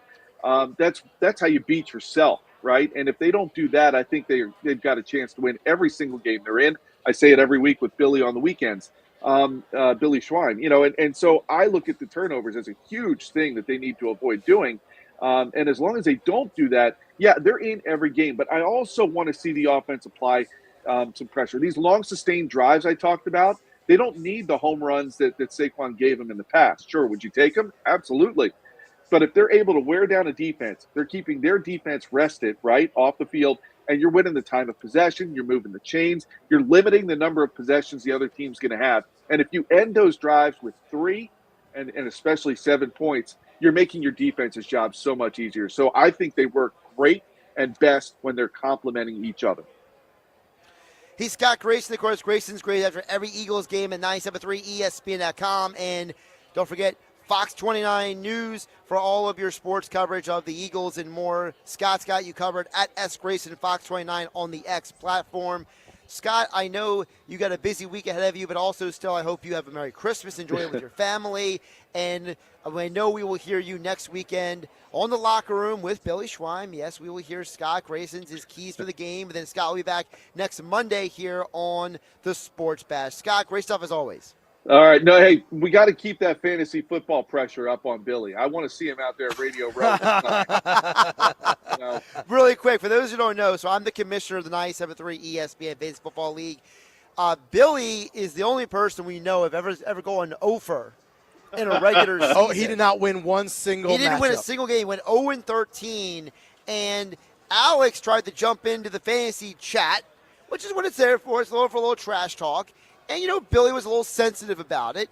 And Scott brought up a great point. Scott said, hey, Billy, if you go out and do one of those weird punishments at Super Bowl Radio Row, you'll go viral and you'll become famous. And Billy's being all sensitive about it. Scott, I thought you brought up a great point. It's a great point. Go out there, be the guy who gets all the attention. Give him a sign that says, I went winless in my fantasy league. Right. No, Come but say talk that. to me. My name is Billy Schwein. My name is Billy Schwein. I went winless in the 97.3 ESPN Fantasy League. And just walk around with the sign, and now every video he's on, it'll say Billy Schwein, 97.3 ESPN. It's a great idea by you, Scott. Promote himself. That's what it's about. I'm looking out for you, Billy. It's all about you. He doesn't need any more promotion. The best part was he had no idea what I meant by sending that picture into the group chat. He goes, idea. what do you mean by that, Alex? What do you think I mean? He's a lot of fun to travel with. Yeah, then me, I jump in the chat and throw the scene from The Matrix where they're like, he has no idea. Yeah. Scott, good stuff as always. Take care, my man. All right, you guys, happy holidays. Get that shopping done, Scott. Absolutely, yeah. You got to get that shopping done. Scott Grayson, as always, joining us here on the Sports Bash on 97.3 ESPN. Grayson's Grades brought to you by the Bridgeton Auto Mall. Are you ready to score your next big drive? Head straight to the end zone at Bridgeton Auto Mall. We'll check back on the text board coming up on the other side. By the way, what would everybody else listening out there would do? Let us know. 609-403-0973. Maybe we'll put up a poll question. Well, the whole thing was, there was a picture of a guy outside of a liquor store dressed as like a candy cane. And a candy cane, yeah. Right? And he said, I finished last in my fantasy league or something, right? Yeah. That's where that came from. So, the idea being, though, should there be a punishment? Because Billy's thing, his contention was in the group chat that I shouldn't do a punishment because we didn't agree to one before the year. Which that is true. Is a very, very fair There's statement. nothing on Billy. paper. Yes, there's no paper trail. But I would say, as Scott Grayson said, if you have an opportunity to promote yourself and go viral, you should take advantage of it. And listen, what better place to do it than at the Super Bowl when half the world is there and you can go around and get attention? I mean, now, listen, I would do it, but I'm also an individual who's willing to do a lot of things. I'm much more like I'll try any drink, at like the craft brewery or something. Right. Well, Billy's there trying to get guests for his show. Right. A lot of big names on Radio Row, and I said Jay Glazer would give you the time of day this year. I bet you if Billy like walked up to McAfee's show at Radio Row, oh yeah, they would bring him on. But also, they would. He went over. Like that. There's got to be something for that too, though. Like it's one thing if you come in last. It's another thing if you go complete 0-15, he's on pace for right now. If he loses He is this on week. pace. That is correct. Now, who does he play? He's playing Nuggets, and Nuggets is like a 90. I'll take a look. Oh, actually. no. Now, Nuggets, we're going to have him on in an hour.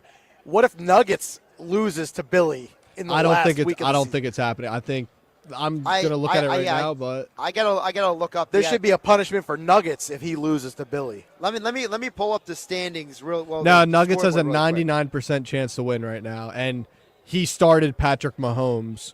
Nuggets did so. Now, see, that's another punishment. Oh, that's 2 straight weeks that Nick has not paid attention. We got to razz him for that. Yeah, that's a He has violation. been starting guys the last 2 weeks that are obviously out of it because he actually had a chance to get into the postseason. And guys like me and Alex and Nate were sweating, be like, well, if Nick wins and we lose, Nick could squeeze in, and he didn't. And then he started Jackson That's Dart a when he's bad not job, playing man. 1 week. That's a bad job. I don't care where you are in the standings.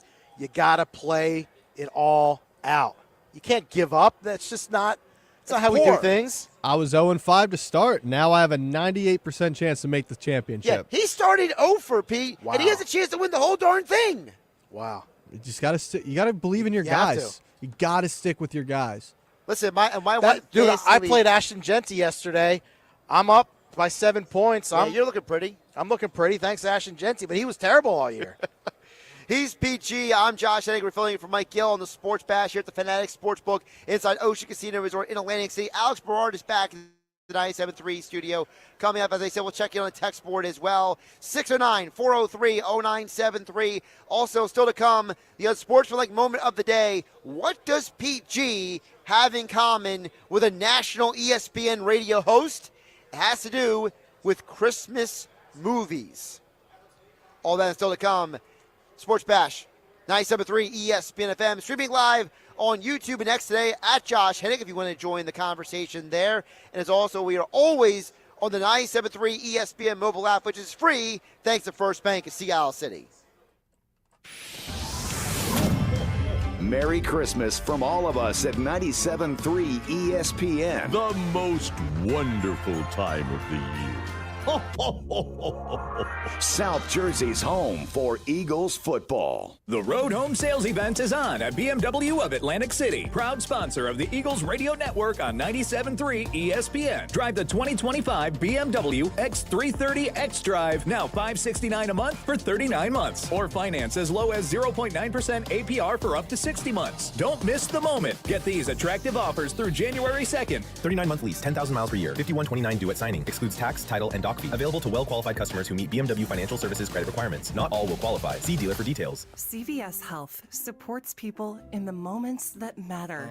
From picking up a prescription to connecting care. With nearly 5 million daily interactions and serving 185 million consumers and 1.5 million healthcare professionals, CVS Health holds a trusted place in healthcare. By simplifying care and improving health, we're helping people get the care they need. Learn more at cvshealth.com/Investor Day. It's Christmas time at Storybook Land in Egg Harbor Township, a family holiday tradition since 1955. Take a photo with Santa and Mrs. Claus in their house and experience Christmas magic when Santa waves his wand and lights the park with over 1 million amazing lights each night. Marvel at the decorated displays and enjoy the fabulous rides. Advance tickets are required and dates may sell out. So visit StorybookLand.com to plan your visit. Create your own story at Storybook Land. Bring the family and create your own holiday story at Storybook Land. It all comes down to this, folks. Yep, the entire season is on the line.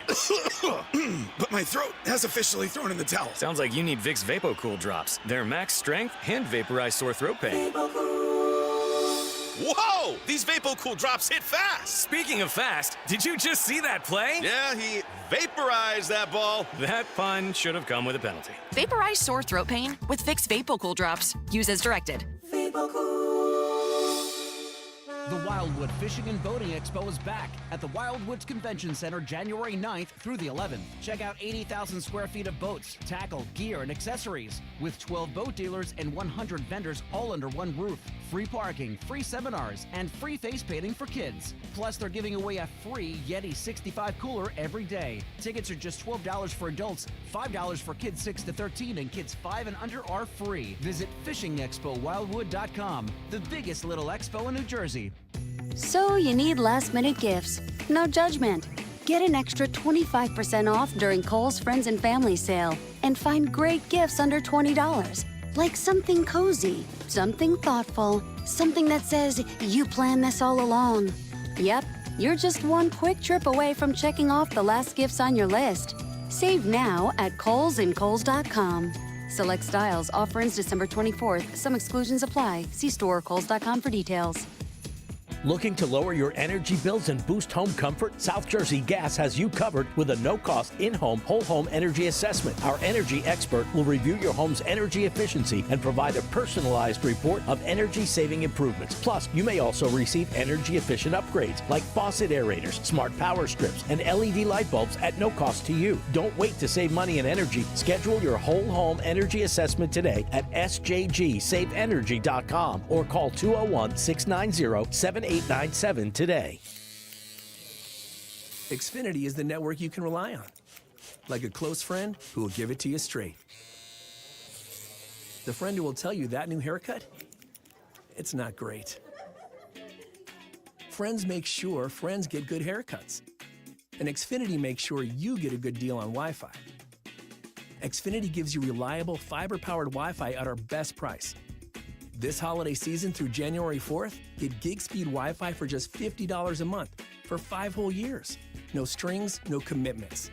Just super fast, reliable gig speed Wi-Fi with our best equipment and unlimited data included. Save yourself from questionable decisions and save over Verizon and AT&T.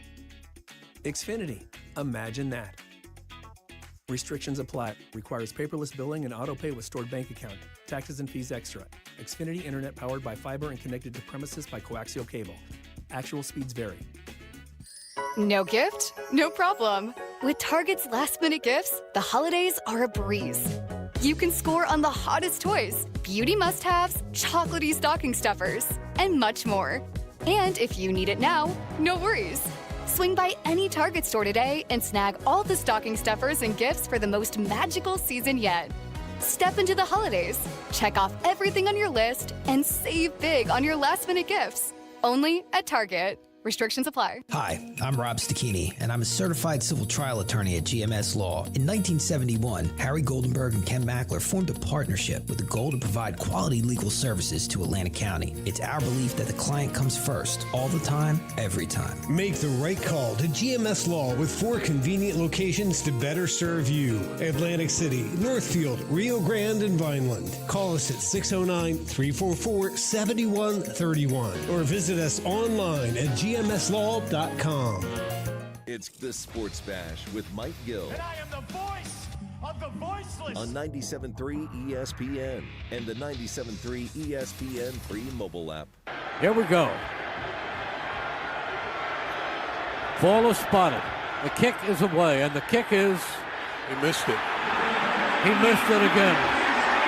I didn't even watch the ball. I just watched Jake's reaction after he hit With it. 4 seconds to go, Yep. He had plenty of distance, and it was no good.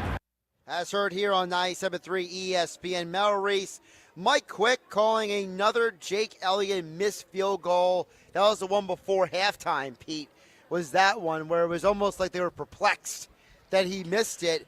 3 o'clock hour of the Sports Bash is being brought to you by Broadley's Plumbing, Heating, and Air Conditioning. Broadley's is your trusted source for heating and plumbing service and installation for generations. Call them at 609-390-3907 or visit them online at broadleys.net. Yes, this is still the Sports Bash. Josh Hennig filling in for Mike Gill alongside Pete G here at Fanatics Sportsbook inside Ocean Casino Resort in Atlantic City. Alex Berard is back in the studio. I wanted to play that bite because I do think there should be some concern about this kicker.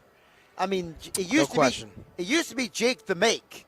Now I see people calling him Missy Elliott. I'm seeing people calling Shaky Jake. Like, it's getting to the point now where social media, they have removed their scorn for Jalen Hurts 2 weeks after Monday Night Football, and now all that negative energy is being poured into poor Jake Elliott, who, you know, poor guy. I mean, he's one of the only Eagles in franchise history to win 2 Super Bowl championships. But it's like, you know, listen, I do think there should be some criticism because it's not just that he's missing, Pete.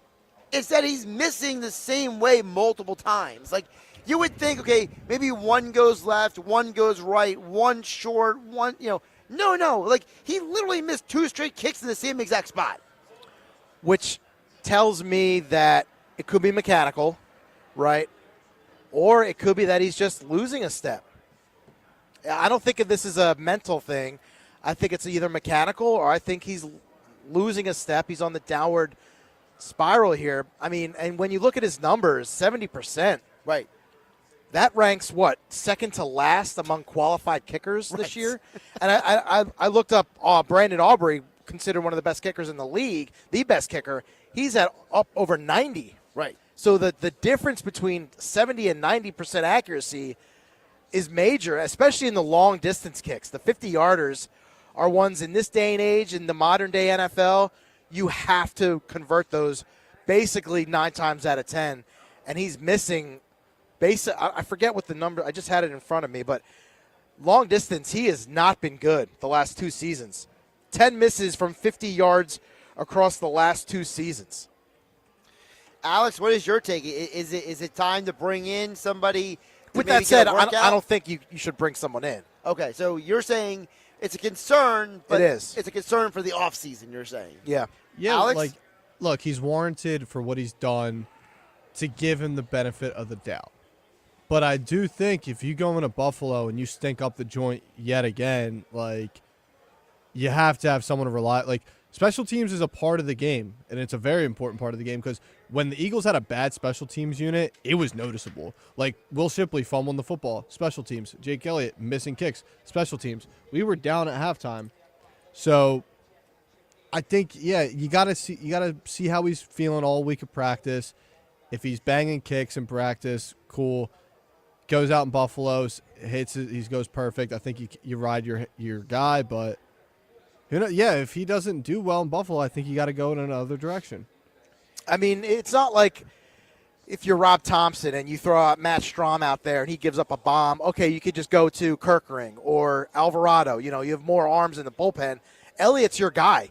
He's your only option, right? Unless you go out on the street. But at this late, that's why I'm wondering. Do you season, maybe just add someone to the practice squad?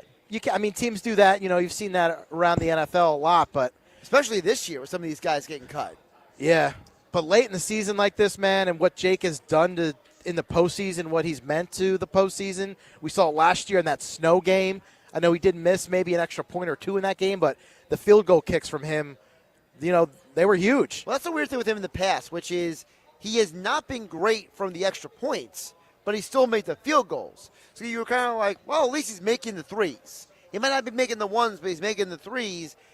But now he's not making either. So you're just kind of you're like playing roulette. Which are we getting, Jake the make or Jake the miss? I don't know what we're getting sometimes. Well, you saw Sirianni go for 2 on Saturday. That was a clear warning to Jake Elliott. Get your act together. It had nothing to do with math, nothing to do with 3 possessions, yada, yada. It had everything to do with Jake Elliott. Here's what Nick Sirianni said Saturday night. He claims that it was not about Jake. We were up 17 to go up 18. We did the math and said, hey, we wanted to be able to make sure we were up 19. We thought it was a little bit better. That way, they could only tie you with a field goal and 2 2-point conversions, 2 touchdowns and 2 2-point conversions. So we were already up 3 scores. We wanted to make sure we went up that way just in case. And that was what our math told us in that particular case. And that's what we did. And we went and executed.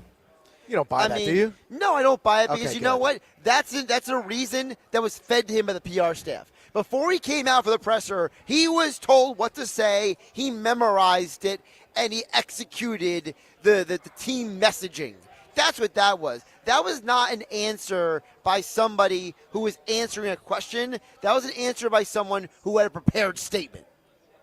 For him to actually think that Josh Johnson could waltz down the field multiple times and win the game for the Commanders, it's just not going to happen. I think it was a clear shot at Jake Elliott to get your act together. Is Billy in on this? I think we're getting some texts in our group chat where I think I'm not Billy even might be You know in. what? I'm working. I'm pontificating, and I'm articulating my thoughts on Jake Elliott.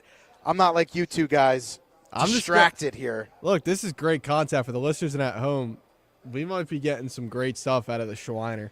Yeah, well, we'll get to Billy in a minute, but I did want to get to Paul from Millville's text at 609-403-0970. He says, hey, Josh, Elliott has kicked in 3 Super Bowls. Not many kickers can say that. If we remember last year, Jake could hit a kick from 50 during the season and beyond, but then was awesome in the playoffs Super Bowl. RELAX. Jake will be fine when it matters the most. I mean, listen, Paul in Millville, I don't hate your answer. I hope you're right. Yeah. But, I mean, you could argue that game looks very different on Saturday night if he made at least 2 of those 3 field goals. So I'm just saying, I'm trying to think out loud, how do you handle the situation? Because this is a team that was down 10-7 at halftime. It could have been 10-10 at halftime, and I think we all feel differently about that game, right?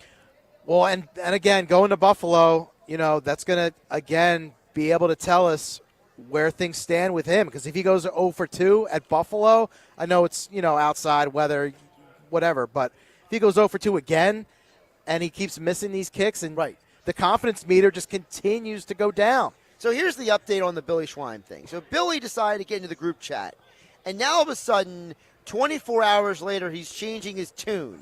He says, I guess any publicity is good publicity, which what I think is interesting, because now that there's public pressure, now he's capitulating. Now it's like Jalen Hurts. Now that there was pressure on him, he's playing a lot better. Is Bill going to come out and say, is that what you wanted to see? Yeah.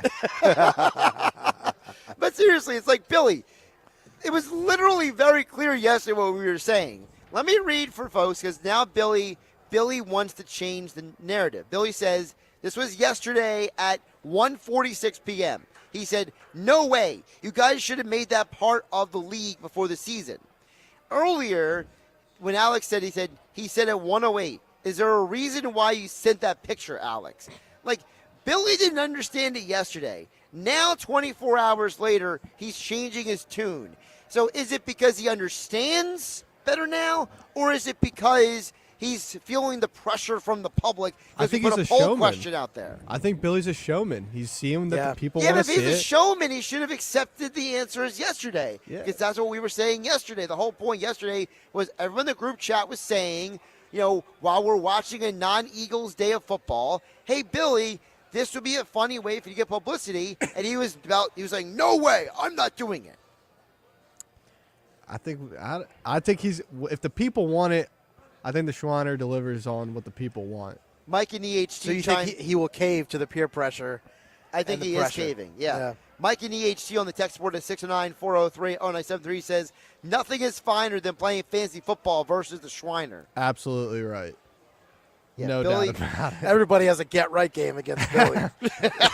There's like pressure when you play. Billy's like the Las Vegas Raiders. Yeah, you don't want to be the team that loses, so there is pressure when you play against them. We'll get to more. We'll add the poll question at 973 ESPN. I got to look at his roster. I mean, is it even that bad? That's mostly Eagle players. Oh, well, yeah, so I don't know. Explains I don't know what that says about him or what it says about this Eagles team. Right, exactly. The Eagles offense has been terrible this year. Did Billy really make a mistake by drafting half the Eagles team? Yes. Jalen Hurts throws for like 100 yards a game sometimes, I mean. All right, so we've talked about how bad the kicking was on Saturday. Correct. But I brought up earlier how bad the offensive line was. Like, I think that's an even bigger issue right now than the kicking is. Well, it's funny because I think Tyler Steen got in that fight because he's trying to cover up to the fact that he had 2 penalties, and so did Fred Johnson in the game on Saturday night. Well, yeah, one of those penalties led to the Goddard. That Goddard play, man, what was that, 3rd and 13 or something? 3rd and goal. I think it was 3rd and 13 or 3rd and 12. 3rd and goal from like the 12 or 13. Yeah. That was a great throw, great catch. After starting 1st and goal from the 1 yard line. Right, too. and now they got backed up. Yeah, but I mean, there were multiple penalties by the Eagles O-line in that game. There were multiple mistakes. It's a good point by you, Alex, in that game. And, I've been making the comment for weeks, and Mike Gill has told me that I'm nuts for saying this, but Mike's not here to defend himself, so I'll say what I want now, and that is, I've been saying Jeff Stoutland needs to be held accountable. I don't care if he's the best O-line coach of football. He's the one who thought Matt Pryor should be on this team. He's the one who thinks Brett Toth is good enough. You don't think Howie Rose is making these moves unless Jeff Stoutland says, that's my guy? Stoutland has a say in everything on this team. So when you say hold him accountable, you mean fire him? No, I'm saying Stoutland should come out to a media press conference and answer some questions about why this O-line has not been as good. This used to be the best O-line in football, and now it's just another good O-line in football. Yeah, guys have been banged up all year. Lane Johnson's been in and out. Well, let Stoutland say that. Yeah. And then we can ask Stoutland, well, why did you think Matt Pryor was good enough to come into that Rams game and then get your quarterback almost murdered because he doesn't know how to block from right tackle position? It's twofold, right? The penalties, killing themselves, and really they're not as good. And that's a coaching thing, They don't have the push. What is he saying on the sideline that's making these guys think it's okay to be undisciplined? At some point it's up to the players. All right, coming up next on Sportsmanlike Moment of the Day, Pete G has something in common with a national ESPN radio host, and it has to do with Christmas movies. Merry Christmas, everyone. All that and more still to come. Josh Hennig, along with Pete G, filling in for Mike Gill in the Sports Bash, live from Fanatics Sportsbook inside Ocean Casino Resort in Atlantic City. Alex Berard is back in the studio here on 97.3 ESPN. Catch the Scooters Coffee Frisco Bowl when the UNLV Running Rebels and the Ohio Bobcats square off in the Lone Star State. Join us from the Ford Center at the Star in Frisco, Texas, Tuesday on this Coca-Cola Bowl Season radio station. It's college bowl season on South Jersey's classic rock station, Rock 104.1. Tomorrow night, coverage begins at 9 p.m. Brought to you by First Bank of Sea Isle City. Get your game on at the Fanatics Sportsbook in the gallery at Ocean Casino Resort. Go to Ocean Casino Resort. Go for the win. For more information, visit theoceanac.com. It's that time of year. Happy Honda days are here at Boardwalk Honda, proud sponsor of the Eagles Radio Network on 97.3 ESPN. Drive home the 2026 Honda HR-V LX all-wheel drive, now $259 for 36 months. Or lease the 2026 Civic LX full-wheel drive, now only $219 a month for 36 months. Don't miss the moment. Get these limited-time specials through January 5th at Boardwalk Honda. Go Birds! 10,000 miles per year, $29.95 due at signing. Must lease through Honda Financial Services. Excludes tax, title, and dock fees. Not all buyers will qualify. See dealer for details. Actual price will depend on product and subscription plan. Featured products are compounded drug products, which the FDA does not approve or verify for safety, effectiveness, or quality. Prescription products require an online consultation with a healthcare provider who will determine if appropriate. See website for details, restrictions, and important safety information. Want a boost in and out of the bedroom? Hims has you covered. Introducing a new 2-in-1 approach to level up your game. Tadalafil for better bedroom performance and zinc for testosterone support. Put it all together and you've got what you need to turn things all the way up. Getting started is simple. Just go to hims.com/radio to start your free online visit. Through Hims, you can access ED treatments including pills, chews, and more. 100% online. No office visits, no pharmacy lines. Just fill out a simple intake form and a licensed medical provider will determine if treatment's right for you. If prescribed, it ships free and discreetly to your door. Find affordable treatment options at up to 95% less than brand names at hims.com/radio. That's hims.com/radio. HIMS.com/RADIO. Progressive knows there are some surprisingly expensive things in life, like rugs. People say a rug would really bring the room together. And sure, you don't know what that means, but it sounds important. Suddenly you're using words like jute and sisal. Then you see the price and lose it because how can the thing you walk and spill on cost so much? So you devote your life to taking down Big Rug. But then you remember that switching your home and auto to Progressive could save you hundreds. So looks like Big Rug is safe. For now. Progressive Casualty Insurance Company, affiliates, and other insurers. Not available in all states. Hey, it's Pete from Chicky and Pete's. This holiday season, buy a $50 Chicky and Pete's gift card and get a $10 Chickies bonus card. Check our socials for double bonus days. The gift that always fits and always gets returned. Gift cards from Chickies and Pete's. Are you like everybody else in the world who has no idea what to get everyone for the holidays? Well, you're in luck. We got you. Hands-free Skechers slip-ins. Because with hands-free Skechers slip-ins, you just step into them and they're on. There's no bending down, no touching, no fuss. Plus, Skechers slip-ins come in everyone's favorite styles and colors. And you can get slip-ins everywhere stylish footwear is sold, including a Skechers store. Or if you're too busy to shop in person, just get them online at Skechers.com, Amazon, and more. Oh, how's that flu, babe? Did you take DayQuil Intense Flu yet? Nah, I got this. Ugh, okay, I don't got this. You stay on the couch, and I'll grab the DayQuil. Undo your flu symptoms with DayQuil Intense Flu. DayQuil Intense Flu provides powerful relief of your flu symptoms. I'm ready for that to-do list. Wow, you do got this. DayQuil Intense Flu, the daytime coughing, aching fever, under your flu medicine. Use as directed, keep out of reach of children. It's the merriest time of the year. With the roller coaster swelling and your kids telling you we want Maury's Pier. 'Tis Maury's Pier's biggest sale of the year. Save 25%. Visit Maury'sPiers.com. Christmas is just around the corner, and if you still have gifts to buy, the best place to do that is Macy's Great Gift Sale. Get amazing deals on last-minute gifts like fine jewelry and fragrance sets, boxed and ready to give. And everything from designer bags to Nespresso coffee makers at 30 to 60% off. Plus, your Macy's is the most festive place this holiday, so come in and find everything left on your list all in one place. The Great Gift Sale ends Wednesday at Macy's. Savings off select prices. Exclusions apply. Go for holiday bliss. Whether naughty or nice, you are not going to want to miss this. Go for nights that shine with friends, a toast so fine. Go to find Santa's place. Go to see that smiling face. Go to give the gift of cheer with the card that brings dreams near. With endless fun and things to do, it is the gift that keeps on giving too. Go for the dazzling lights. It's quite a sight. Go to Ocean Casino Resort for holiday magic of every sort. It's the Sports Bash with Mike Gill. Keeping the fans entertained and happy. On 97.3 ESPN and the 97.3 ESPN free mobile app. The unsportsmanlike moment of the day here on the Sports Bash. Josh Hennig along with Pete G filling in for Mike Gill for the Fanatics Sportsbook inside Ocean Casino Resort in Atlantic City.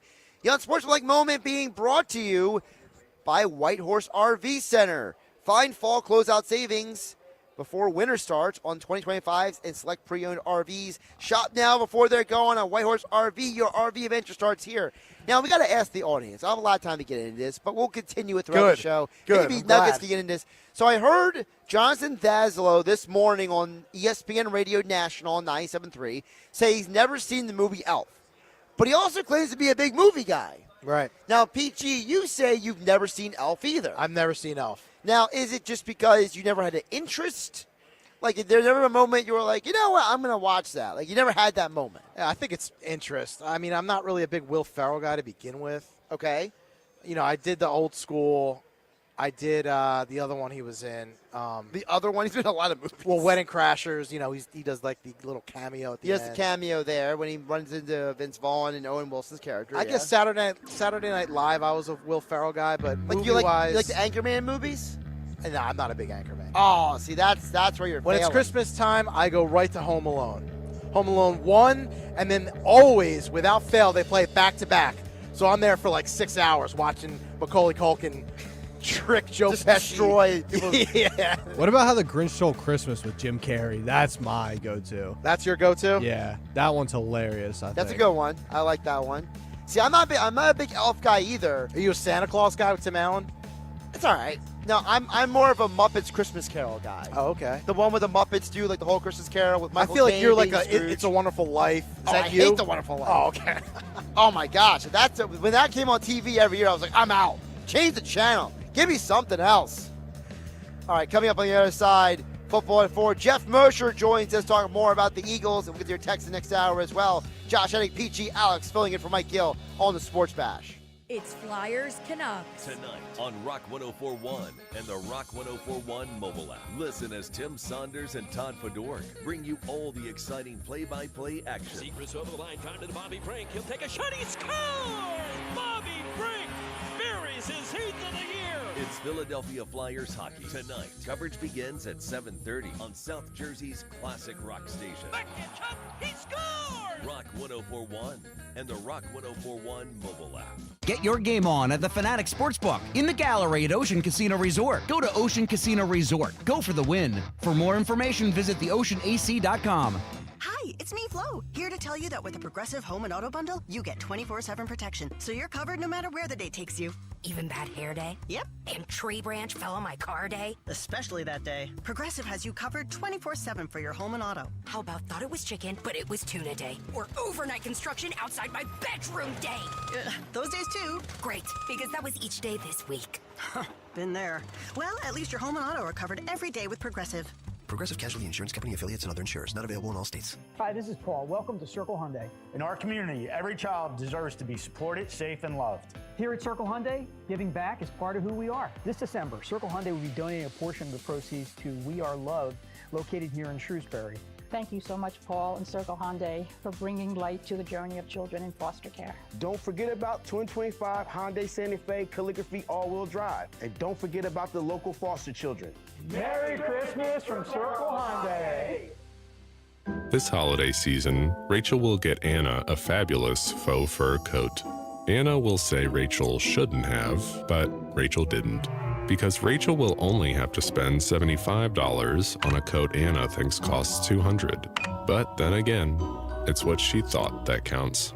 Yes, JCPenney. Higher price $200 reflects comparable national brand. $75 Anna faux fur jacket reg $108. Valid through 12/24. See store or jcp.com for details. Over 40 years ago, John Jenkins Sr. changed the game by inventing the heated bench that keeps football players warm on the sidelines. That's right, the Jenkins family brought comfort to the gridiron. And today, they bring the same winning formula to homes and businesses across the region. Jenkins, a 3-generation family-run team you can trust in the clutch. Need a new gas furnace, boiler, or hot water heater? Ask about utility loans up to $25,000 at 0% for 7 years and rebates up to $2,950. Visit JenkinsandSons.com. Texting enrolls you into recurring automated text messages. Consent not required to purchase. Message and data rates may apply. Man, I love seeing the old gang at these reunions. Did you see Brian? He's in better shape than he was 25 years ago. How is that even possible? Yep, I ran into him a few weeks ago and had to ask. He told me he started taking Nugenix Total T2. The testosterone booster? Yeah, but it's way more than that now. It also skyrockets your nitric oxide in as little as 3 hours. I started taking it right away and I'm already seeing results. I was wondering what you were doing. You seriously crushed me in that pickup game last week. Yep, after 40, energy, strength, drive, it all starts going downhill. But with T2, I feel like my old self again. Stronger, leaner, and my energy is way up. My wife even noticed a difference. They're giving out complimentary bottles right now. Just send them a text. Text TIGER to 215-215 for your complimentary bottle of new Nugenix Total T2. Text now and you'll also get a free bottle of Nugenix Thermo X, our most powerful fat incinerator. That's TIGER to 215-215. These statements have not been evaluated by the FDA. Product not intended to diagnose, treat, cure, or prevent any disease. The renovation celebration is underway at Matt Black Kia during the It's a Wrap grand opening sales event. Give yourself the gift of savings with 0% financing for 60 months or get up to $10,000 cash back on select new Kias. And for the ultimate holiday deal, choose between a 2026 Kia Sportage EX for just $167 a month or a 2025 Kia Telluride LX for only $267 a month. Both 24-month leases with just $39.99 due at sign. Visit mattblackkia.com or call 215-703-8526 for details. It's gotta be a Matt Black Kia. Christmas is just around the corner, and if you still have gifts to buy, the best place to do that is Macy's Great Gift Sale. Get amazing deals on last-minute gifts, like fine jewelry and fragrance sets, boxed and ready to give. And everything from designer bags to Nespresso coffee makers at 30 to 60% off. Plus, your Macy's is the most festive place this holiday, so come in and find everything left on your list, all in one place. The Great Gift Sale ends Wednesday at Macy's. Savings off select prices. Exclusions apply. For over 135 years, First Bank of Sea Isle City has proudly served Cape May County with a commitment to maintaining a hometown feel. We provide secure, convenient deposit and loan products every day. We're more than just a bank. We're a trusted community partner, offering personalized banking solutions that make life easier for local families of all ages. First Bank of Sea Isle City. Look for our lighthouse in your neighborhood and discover what makes us different. Member FDIC, Equal Housing Lender. Home of the Philadelphia Eagles. They've got him! It's a sack! Sixers. Oh, baby! And Flyers. He scored! 97.3 ESPN. WENJ. WENJ HD. Millville, Atlantic City. A town square media station serving all of South Jersey. 97.3 ESPN presents the Sports Bash with Mike Gill. It's time for Football at 4, powered by the Inside the Birds podcast. Just hungry to bring back another Lombardi to Philly. The fans deserve it. Our team deserves it. Culture begs for it. Now live, this is Football at 4. Hurts on second down, rolls, looks, fires, complete, touchdown! There are lots of ways to do it. You line up skinny Batman on a condensed split, a tight split, and he just outruns the cornerback to the end zone for a 6-yard touchdown. Devontae Smith. As heard here on 97.3 ESPN, Mel Reese, Mike Quick calling the Devonta Smith touchdown, which was nice to see him get that touchdown after having that drop earlier in the game, the usually reliable Devonta Smith, as the Eagles found their offense in the second half of that game. Josh Hennig along with Pete G hanging out with you at the Fanatics Sportsbook inside Ocean Casino Resort in Atlantic City, which brings you each and every day football at 4. Ocean Casino Resort is the place to be this football season for all the games. Go to Fanatics Sportsbook. Go to Ocean. Go for the win. For more information, visit oceanac.com. Jeff Mosher from the Inside the Birds podcast and Philly Voice joins us now on 97.3 ESPN. Jeff, welcome in. How you doing today? Hey, guys. What's going on? What's up, Mosh? Not too much. So, I want to kind of ask you about a little bit about what happened with the Eagles game, because I feel like one of the comments that you and Adam brought up on the post-game show on Inside the Birds, the post-game, which is how it was almost like, at halftime, it was like they kind of had to find themselves again. And I feel like all of the Delaware Valley was losing their minds when they're down 10-7 to this Washington team. And there's two sides of it, right, Jeff? There's one side, well, if Jake Elliott makes those field goals, that's the one part of it. But the other part of it is, how does the offense, after doing what they did against the Raiders, struggle so badly in the first half of that game? Yeah, I mean, a big question I have is, I know it sounds strange, but how much did their game plan change a little bit without having Cam Latu? Because the week before against the Raiders, they came out and put 3 tight ends on the field and played ground and pound football quite a bit. And Latu is in there, and he's really gives them an element of blocking that Calcaterra doesn't.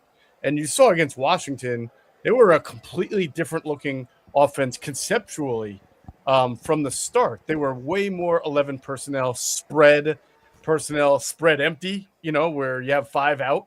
And it looked to me like they wanted to pass to set up the run, as opposed to what they did against the Raiders, which was run to set up the pass. So, and some of it was successful. They went and scored, obviously they had the fumble on the kickoff, so that put them back a little bit. And then their second possession wasn't very good. But by the third possession, they go down the field 67 yards, score a touchdown. You talked about the nice route to Devontae Smith there. And then on their next 2 drives, Josh, I mean, they go 12 plays, 65 yards, 11 plays, 42 yards. They get into Washington territory, and they miss field goals. So, I mean, I think that they certainly, to me, they'll never come out and say it, but I think they wanted to pass the ball like that. I think they wanted to be spread out. I think they wanted to go quickly because Washington's defense was so beat up and in the secondary and easily. And you saw, I mean, there were a lot of connections where they got yards after the catch. There were just some easy pitch and catch moments for Jalen Hurts. But the point I brought up in the post-game show that you might be talking about is that's kind of not what the Eagles are. And, right. It came against Washington, so you take it with a grain of salt. And it seemed like they were 2 different teams from one week to the next, from the Raiders game to the Washington game. And I just wonder if that's part of them not really having a great identity this year offensively, is that each week they're trying something different and hoping that is the formula as they move further away from being an explosive run team that hits you from the start and the finish. And Jalen Hurts kind of addressed that. If I can play the audio really quick here, Jeff, because I thought Jalen was asked about that after the game, about how he described it as they're finding different ways to win each week. Let's let the audience hear what the Eagles quarterback had to say Saturday night. Right now we're finding ways to win. I think we're finding ways to win, but it takes a component of complementary football as all. And that's always the name of the game. And being able to, be efficient. I'm having efficient runs, stay ahead of the sticks, be intentional about what we're doing, set up, sequence it the way it's supposed to be sequenced, and ultimately be able to adjust. Right? Every game is different. Every game is different. You saw us under center last week. You saw us doing more, lots of play action, and even in weeks prior. So I think we can go down every game this year and see a difference in approach. I think that's okay for us to be, for that to be who we are. And while I appreciate his answer, Jeff, to your point, it's like, listen, they just went out and said, we're going to run against you every week, basically. They knew what they were doing last year. Yeah, their approach might have been moderately different, like the Steelers game for last year, but, they weren't literally changing the script each and every week, whereas this team, it's like from week to week, you don't know what version of the offense you're getting. Yeah, and so that's why I'm trying not to put too much of a value judgment, positive or negative, on it, because I think we're all kind of curious where this is going. I think some of the best teams in the league, I know some of the best teams in the league are adaptable, meaning they can do different things, right, week to week based on the matchup to be successful, whether it's offense or defense. The Eagles never really had to be that way. Last year, they were basically going to win the same way. They were going to have a so-so passing game that every once in a while they would do something, like the Steelers game. They would come out and throw the ball a little bit. But in general, they were going to run the ball and play great defense. I just wonder, can they continue to live in this environment of we're going to be different offensively week to week? When you get to the playoffs, will that work? Will they be able to overcome the lack of a really strong run game, or will they have a really strong run game and be able to play the way they played historically? I can actually, if you wanted to widen the lens, I can almost see the way they're adapting now on offense being better for the long haul than maybe this year. Like maybe they get tripped up and lose in a playoff game because they're just not functioning well as a pass offense against a really good defense, but because they've integrated all these concepts and have started to work them better, by next year, maybe you expand and continue and you're not relying on the O-line and the run game all the time. Do you see a formula, Jeff, to where this team can kind of infuse some identity into their offense? Like the last two games, we've seen Jalen run a little bit more. We've seen AJ kind of moved around a little bit more. We've seen a lot of like maybe 10, 11-yard, 12 passes to move the chains, stay on the field and get rid of the 3 and outs. Is there a formula that the Eagles can kind of go with in the playoffs? Yeah, I mean, there's positives they can tap into with this, right? They can now, something they couldn't say last year or the year before is they can say now, hey, we have an under center play action game. We have an under center running game. It's not very good, their under center running game, but their play action game has actually been pretty good off of it. They can say, we can now go spread empty, 5 wide, no protection, no tight end, no running back in, and throw the ball around and give our receivers yards after the catch, right? And also, if you noticed, when you play that way, it sets up your ability to have the quarterback run and scramble. I think we've seen that now over the last 2 weeks, more than we saw in the first 13 weeks. So there are all these things that they can find upsides to in what they have added to their offense. The question would be, is that going to work against the Seahawks defense, the Rams defense, the Niners, whoever they have to play, whatever. And then, whoever they play in the conference championship or a Super Bowl, because they're sort of right now finding their ways in all of these things. They're not excellent at any one of these things, right? I mean, even against the Commanders, they scored a touchdown on their third drive, and then you don't hear from them again until the third quarter, right? So they're very sporadic in what they do, but now they're making other teams at least have to practice against it and have a defense against it. Talking with Jeff Mosher from the Inside the Birds podcast. Of course, like, subscribe, download wherever you get your podcasts. I'll check out all of his coverage in Philly Voice as well, at Jeff P. Mosher on the Twitter X platform. Joining us here on the Sports Bash, Josh Hennig along with Pete G, filling in for Mike Gill on 97.3 ESPN. Jeff, it's interesting because, with the offense going into the postseason, we've heard a lot of people talk about how the importance in the postseason is you got to be able to play fundamental offense. You got to play defense, right?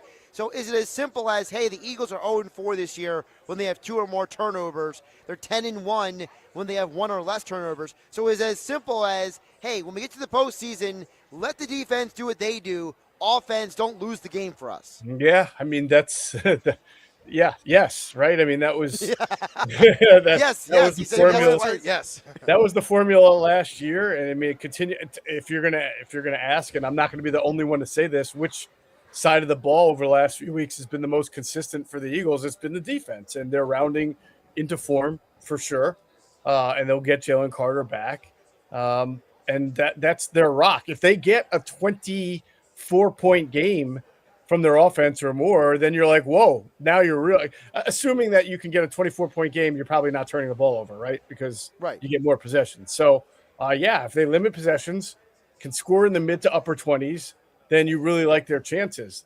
It feels like,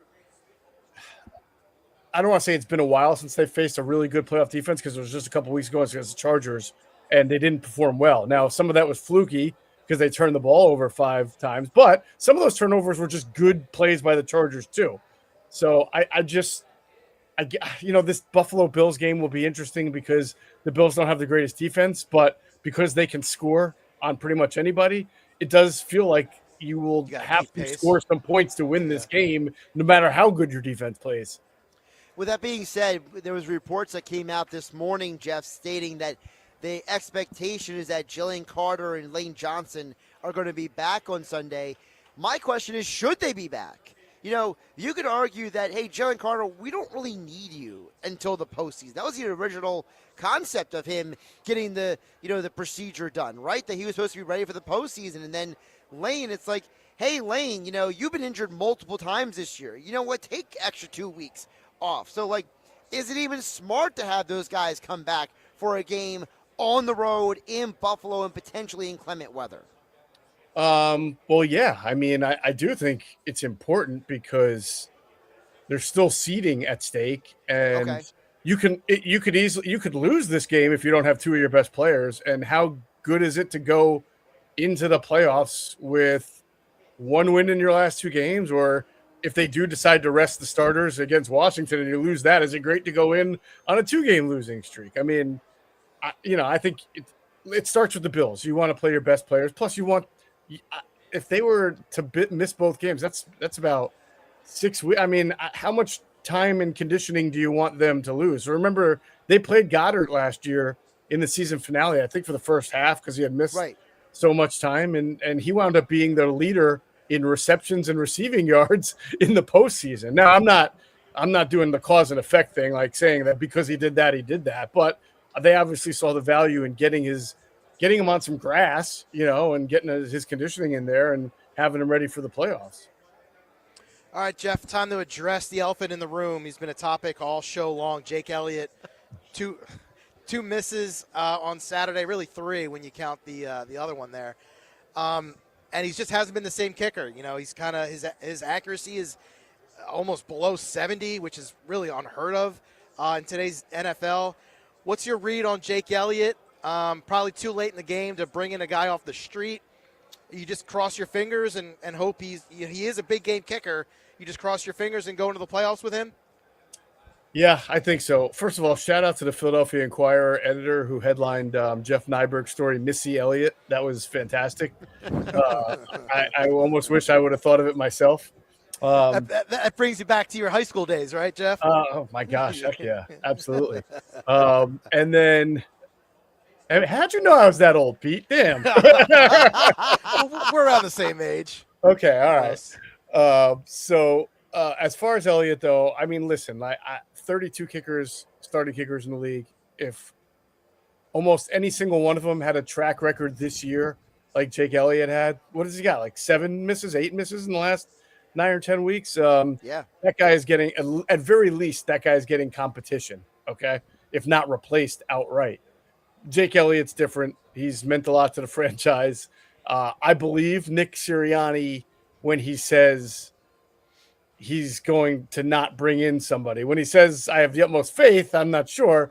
But I would imagine the Eagles' plan is to fix Jake Elliott and not replace Jake Elliott. And that if they tried to bring in just someone as an over-the-shoulder, kind of like maybe we'll have this guy in practice, I don't think that would help fix what's ailing Jake Elliott. It might actually make it worse. Well, what's your read on him going for 2 there at the end of the game? He says it was math. I don't think anyone's scared of Josh Johnson coming down the field multiple times and winning the game for the Commanders. Was that a warning shot to Jake Elliott maybe? Yeah, I was pretty vocal on that on the post-game show. I thought it was a bad idea. I wouldn't have done it. I don't think it was necessary. If anything, I don't think you can hurt your kicker at that point much more, even if he misses the PAT. Because you got work to do this week regardless, right? But if he makes it, at least he saw a ball go through the uprights, right? Right. Going for 2, Nick Sirianni can talk about the math all you want. I guarantee you I can find a game, whether this year or last year, where they were up by that many points and didn't go for 2. on it. Okay. I mean, some people are coming at me like, oh, this is math. Oh, you're weak. Oh, no, because what happened was you made the team mad, started a fight, and then your right guard is underneath a pile of 6 commanders at one point. Like that was just unnecessary. It's just not necessary to have done. By the way, really quick, Jeff, they're fortunate that Steen didn't get suspended. The league came out today, the report from Adam Schefter was that it's just going to be fines. Well, the league could have turned around and been like, yo, you're suspended. Like, right. And then what happens? Then you're like, well, Lane Johnson, welcome back. You're playing next to Matt Pryor. Yeah. Well, what's his reasoning for it? Is it just another weird Nick Sirianni, like clock management, game management? No, kind of thing? I really think he just didn't want to put his kicker out there. I think he didn't want to. And honestly, I don't think he was – I will side with Nick on this. I don't think, even if it looks that way, he was trying to rub it in to Washington. I don't think he was trying to make a statement. In fact, the fact that he ran a very basic inside zone. Very basic. Yeah. Yes, instead of like trying to do rub routes. You know, everybody tries to do the rub routes. The Amon St. Brown rub route, Yeah. So the fact that he was basically telling you, I just don't want to put my kicker on the field and I'll just run it up the middle. I'm not trying to embarrass, but it wasn't taken that way because they scored. So So that I would have ran my kicker out there. I mean, you can double check with Greg Cosell when you guys do the Inside the Tape this week on the Inside the Birds platforms, Jeff. But I'm pretty sure that play that they ran, that run play, was the same exact one that you guys have talked with Cosell about multiple times this year that has not worked for them in different short yard situations. Yep. So it was almost ironic that they ran the play and it kind of worked because of the fact that it was like almost the entire year they've been running that same play and it hasn't worked. Yeah, and honestly, like a lot of those runs by Saquon was more on Saquon just powering his way into the end zone. I mean, some of Saquon's best runs. This is why I'm not like convinced that the run game is back, because I felt the only thing I felt back was Saquon making people miss in that game. There were some good blocks. I shouldn't completely. There were some good run blocks, and they ran some gap scheme, which is what they've been doing lately. And for those the one play. The one play that they had the big run by Saquon, that was Goddard who did the crackback. That's usually Latu on that play. So we should also admit that the Eagles were like, hey, Dallas, we need you to play the Latu role here because, well, Grant Calcaterra ain't doing it. Right. No, certainly not. So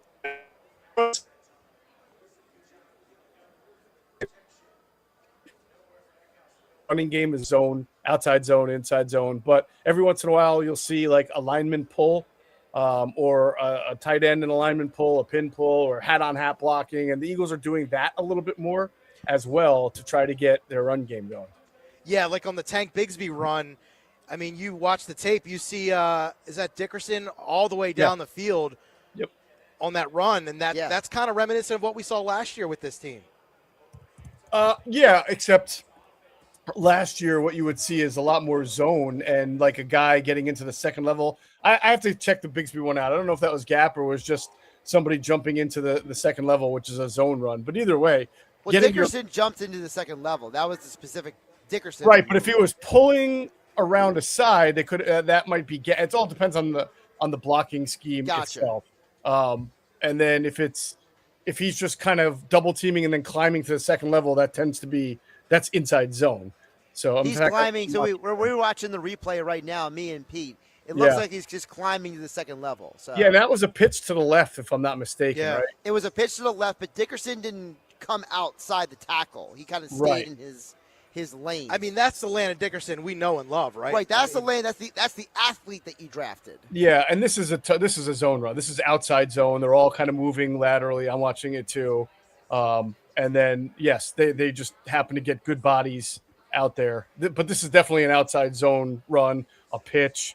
And, Dickerson does a nice job. He still, to me, looks a little bit, I don't know, him and Juergens, too. They look a little slower. Like, for example, on that run, Juergens tries to make an angle block on whoever number 3 is, that Luvu.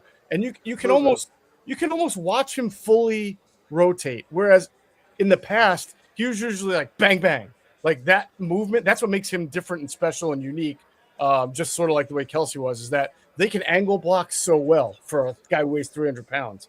But I still think those two guys they're playing hard, but they're not they're not playing like they were last year.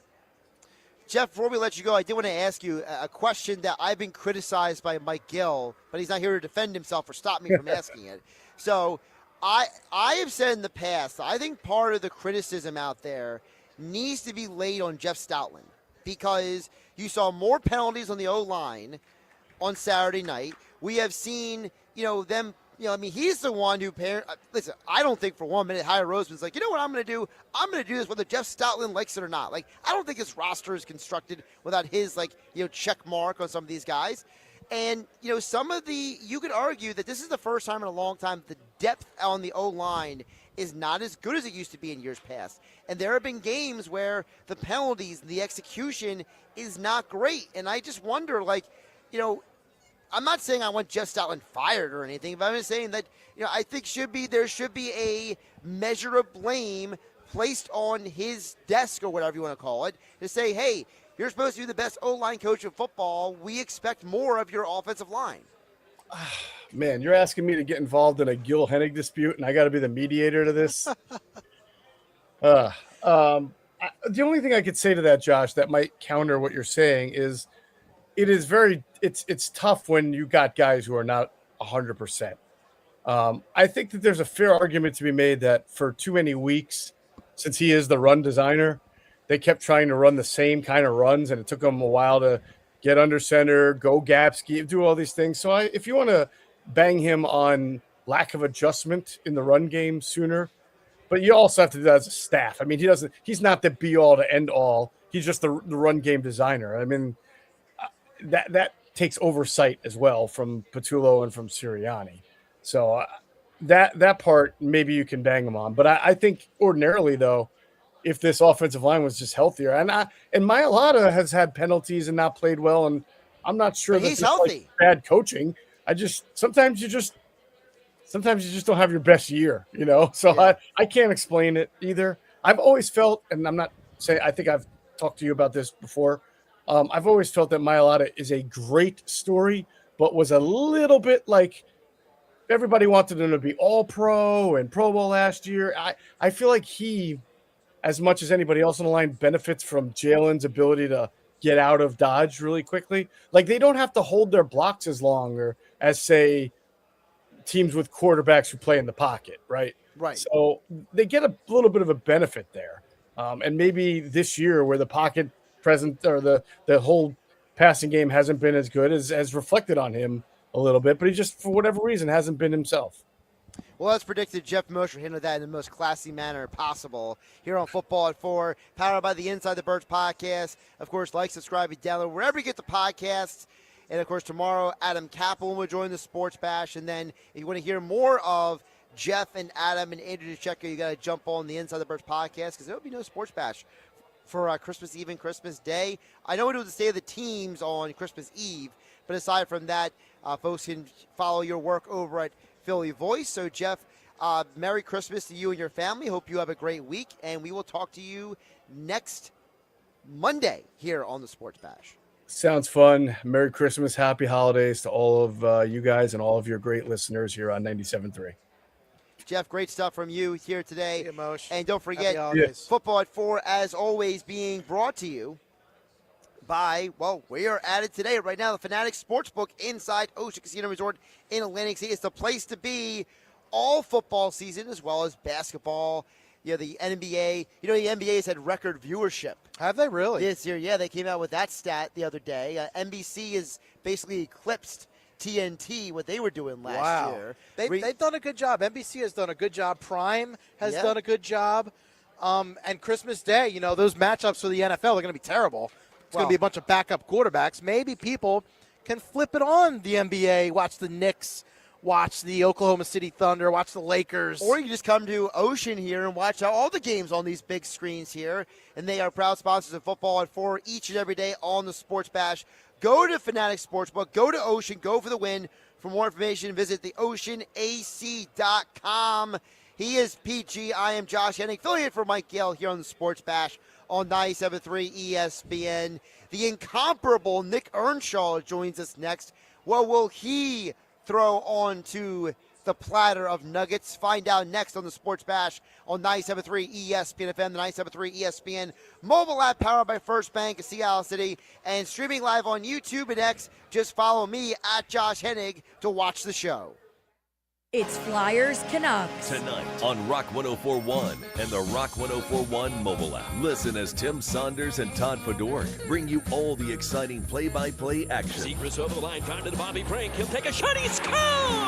Bobby Brink buries his 8th of the year. It's Philadelphia Flyers hockey. Tonight, coverage begins at 7:30 on South Jersey's classic rock station. Backhand shot. He scores! Rock 104.1 and the Rock 104.1 mobile app. You don't want to miss final year-end pricing.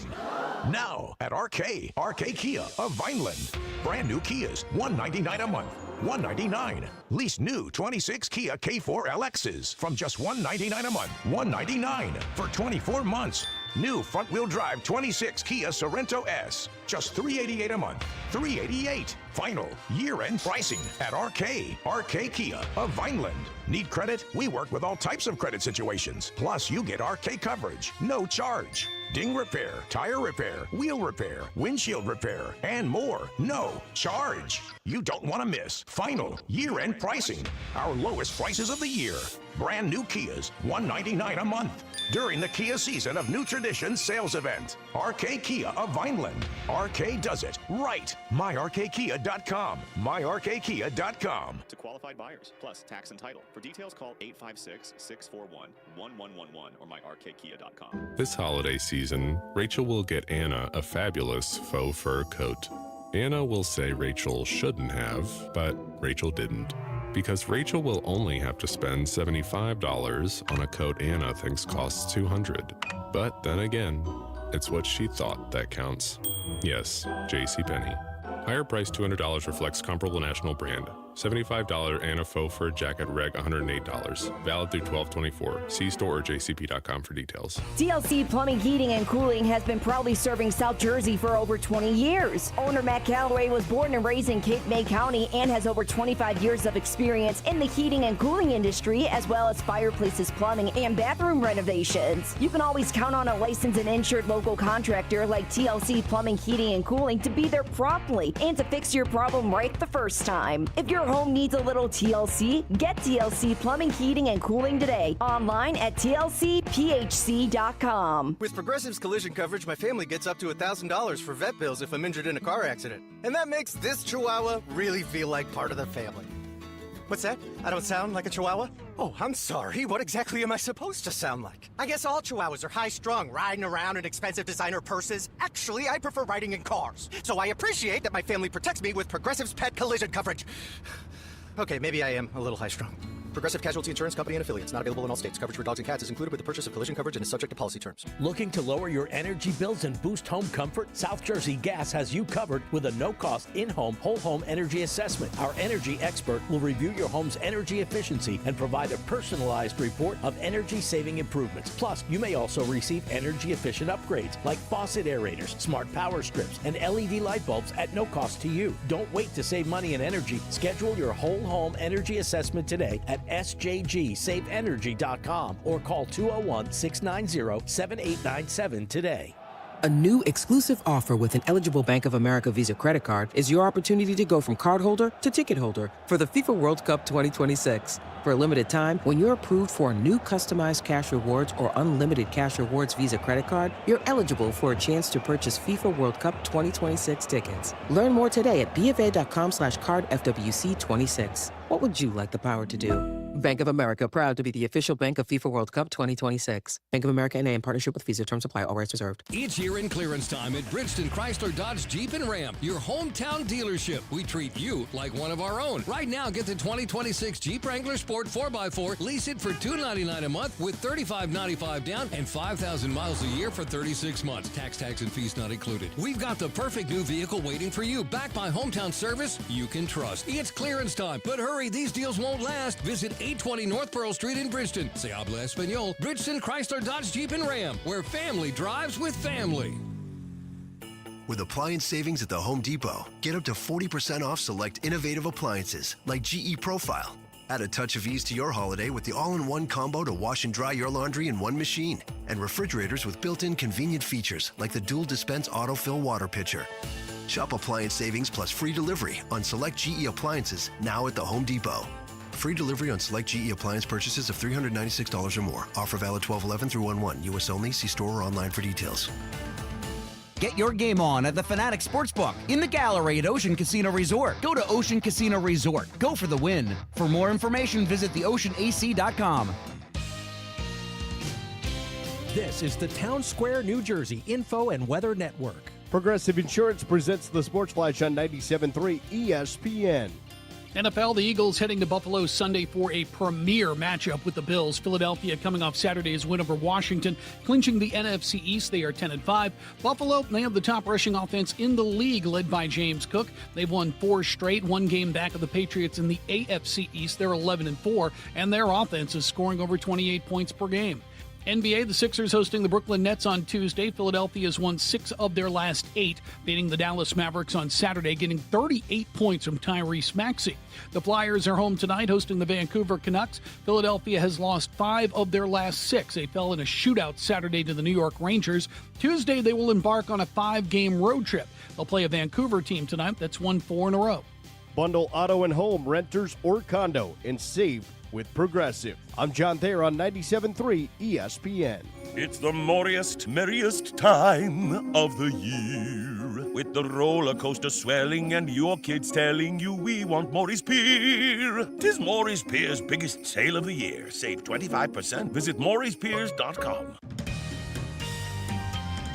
From the Town Square, New Jersey Info and Weather Network, I'm Chris Coleman. A tiny taste of winter returns to the forecast for tonight, but by the end of the week, it'll be relatively mild here in South Jersey. Cloudy tonight with some snow and or rain moving in after midnight with a low of 28. Any snow quickly changes over to rain for the first half of tomorrow with a high of 47. Sunny Wednesday, 48. Some rain Christmas Day and 47. More rain for Friday, well into the 50s. Get your forecast 24/7 wherever you are. Download our free app today. Take the winning drive to RK Kia of Vineland, where you get RK coverage, no charge. RK does it right. RK Kia of Vineland. MyRKKia.com. Merry Christmas from all of us at 97.3 ESPN. Tune in to the best station on the North Pole. South Jersey's home for Eagles football. Johnson backs up, calls for the football. Johnson takes the snap. He drops. He's looking, still looking. He fires the football, and it's intercepted! It's intercepted by DeJean! Cooper DeJean with the pick. You got to love all the Coop chanting out there in Washington. You can't see him. Oh, you can't see him, or can you? Well, you couldn't see him on that celly, right? 5-knuckle shuffle. That was a good celebration by him, which I also wonder, like, was that his way of, like, confirming or denying the dating rumors? I mean, he said it was with John Cena. They had a plan for a while. It was a tribute to Cena. Him and Quinyon, I think, were the 2 guys that were going to do it. I know that, but I mean, they're dating rumors. But yeah, well, yeah, I know those. It's Cena's ex. Yeah, I don't know. Am I reading too much into it? I think they're just having a good time. It's time people for like to do. Well, speaking of having a good time, Nick Earnshaw is back with another edition of Nick's Nuggets here on the Sports Bash. Josh Hennig and Pete Giordano filling for Mike Gill, live from Fanatic Sportsbook inside Ocean Casino Resort in Atlantic City. Nick, welcome back in. How you doing? What's going on? I wonder if that had something to do with it. And Nikki Bella and the whole thing. She's taking pictures in his locker. Right? There's a whole thing going on there. The whole thing going on. You know, doing the 5-knuckle shuffle. I don't know. Cena retiring. You know, they're all around. There's something going on. I'm just saying something. Cooper took Cena's move, and now he's taking Cena's ex. Yeah, come on, Pete. You got to read into this stuff. Yep. Somewhere Mike Gill is just shaking his head. That's right now. All right, Nick, what do you got for us today? All right, let's get into these Nuggets today. Nugget number 1, let's talk some baseball first. We'll get into football in a second. But, I know Pete was going to be excited about this one. I know he was going to be excited. By the way, JT is still out there, man. I don't know what's taking so long. still out there. And one guy that's off the roster, sent back to Kansas City, Matt Strahm, traded last year. And after his last year with the Phillies this past season. Strahm, there was a little interesting report in The Athletic Matt Gelb came out with. And I want to read off a quote from this, Josh. I want to get your guys' reaction to this. So here's what Matt Gelb wrote. Strahm clashed with coaches and team officials. He was never afraid to voice his opinion on how the bullpen was managed and clubhouse dynamics. A productive 3-year relationship had run its course with the growing friction between the two sides. So we have the Castellanos stuff. We now have the Strahm stuff. What happened in this locker room? This team was all together in 22. It's all falling apart. It's crashing down. Festivus is tomorrow. I'm going to air some grievances. We're filling in with Pete G tomorrow, Chickies and Pete. It's all falling apart, Josh. Listen, I referenced this article on my show, Hanging with Hennig, this past Saturday. By the way, 12:03 p.m. on 97.3 ESPN. Shameless plug. I mentioned about the fact that I don't think it's a coincidence that they are replacing Matt Strahm with Brad Keller. They're replacing Castellanos with Adolis Garcia, two guys who are very well known for being great locker room guys, right? Keller, Garcia, they're locker room guys. Whereas Adolis Garcia being a big one. Yeah, well, he's a beloved locker room guy, yes. Garcia. And so is Keller, apparently, according to a lot of reports. So I don't think it's a coincidence that they are replacing those guys, these outspoken, and I don't want to say Strahm was a malcontent because there's no reporting to say he's been a bad guy in the locker room, whereas the passive-aggressive, overgrown child that is Nick Castellanos. But I will say maybe there is something to be said with the fact that because they don't have a strong locker room, quote-unquote, bad guy, right? They don't have a guy in the locker room, Nick, who's going to go around and MF people up and down the locker room. He's going to go around and tell people, you need to get in line. They don't have that guy, so now they got to adjust and be like, well, we need to get rid of some of the guys who might not be as willing to fall in line. And you know what, Pete? Is there maybe a possibility that the reason why they lost in the postseason this year is because maybe Nick Castellanos was a little bit of a distraction? Well, and Matt Strahm, I mean, historically, his ERA is awful in the postseason. Well, Strahm he didn't help him out at all. Yeah. So, I mean, as far as Strahm leaving, probably there was some clubhouse friction. He's not cheap, so it was a good way for them to shed some cash that way. He's also a free agent after this season, I believe. Yep. So that's another reason why they could get rid of him there. So I'm okay with it. I'm definitely okay with it. Again, you have the lefties, and this is, again, on Alvarado. We heard from Dombrowski at the end of the season. They're going to rely on Alvarado, have a bounce-back year. He said it again on Friday. With his media presser. He said multiple times that we are very comfortable with Alvarado and Banks being our two lefties in the back of the bullpen. He said multiple times that they were comfortable enough with what they had to move on from Matt Strahm. My next question is, if you're talking about clubhouse friction, is Bohm the next guy to go? If you're kind of cleaning house and kind of, trying to get rid of some malcontents, getting rid of the big baby? The next guy? Big baby Bohm? Is that who we're getting rid of next? I like Bohm. I like Bohm as a player. He could drive in runs. He doesn't have power, but he's a good player. He's gotten better with the glove. Remember in the beginning of his career, he was really awful. He's taking a little bit of a step back. I like Bohm as a player. The attitude, don't love it. He's a little bit of a crybaby, right? So if it's about getting some better attitudes in the clubhouse. Who just hit Bohm's big next. at Ocean Casino right now? I was playing some craps over there, it looks like. Oh, someone just hit big. Somebody's got the hot hand. Yeah. Someone just got like a Kyle Schwarber type of deal over there. Big time contract. Little AAV. Maybe a third year for JT. Oh, my gosh. All right. Since you brought up JT, I know PG wants to get into this. What do you do here? Because I think with JT, right, he's hitting the middle of his 30s at this point. He's had knee surgery. Defensively, taking a little bit of a dip. As well as, if you look at the bat, that's also taken a little bit of a dip. However, has camaraderie with a pitching staff that, oh, by the way, isn't going to be as strong as it was last year. You have no idea what your pitching staff's going to be like. Christopher Sanchez, nice. Jesus Luzardo, nice. After that, oof. What are you going to get out of Aaron Nola? Ranger Suarez, probably goodbye, see ya, not coming back. What is Andrew Painter coming off of last year in the Tommy John, having an ERA just skyrocket during his season last year? You don't know. Taijuan Walker, what are you going to get out of him in his final year of his deal? Yeah, you want to have an experienced catcher. And the catching market right now, free agency, not very good. Not good. There's not another guy out there. And what, are you going to go into the season with Marchand and Stubbs? Listen, I love Stubbs. I love Stubbs. Vibes guy. I'm always a vibes guy. Love vibes. Good vibes. We need to get the Stroms and the Castellanos out of there. I love that.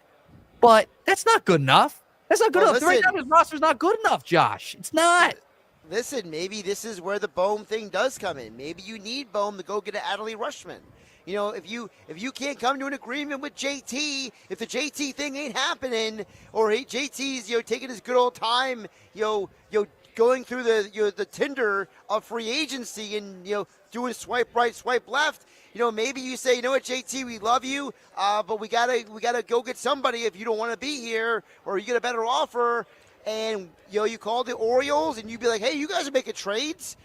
Make a trade with us. We're next. Well, you know what stinks? I'll just jump in real quick, Pete. You know what stinks is that this farm system is not good enough either. They don't have enough pitching prospects. They traded Mick Abel for Joan Duran last year, and Eduardo Tait was part of that deal as well. They don't have a ton of pitching, and you know what the Orioles need? They need pitching. They need pitching badly, right? That is what they have struggled with. If you could send a Bohm, but what else are you going to send them in a deal for Adley Rushman? Now, his value, well, he's going to want Kirkering. You can send him another. You can send him another low-level reliever. I mean, my goodness, you're going to send him another low-level reliever down there. But no, I mean that's a problem for this team in making trades because they tried trading Bohm last year. They tried moving guys in the past. They don't have enough depth in this farm system. It's very top heavy, and they don't want to move those top guys. So you're not going to be able to make some of these trades that you want to make. And we know Dombrowski's willing to part with prospects, and they don't have the prospect capital to do that. And that's the problem with JT is they don't have a catcher in the system that they could put out there and play every day. I mean, Marchand's the only guy, but you can't count on him.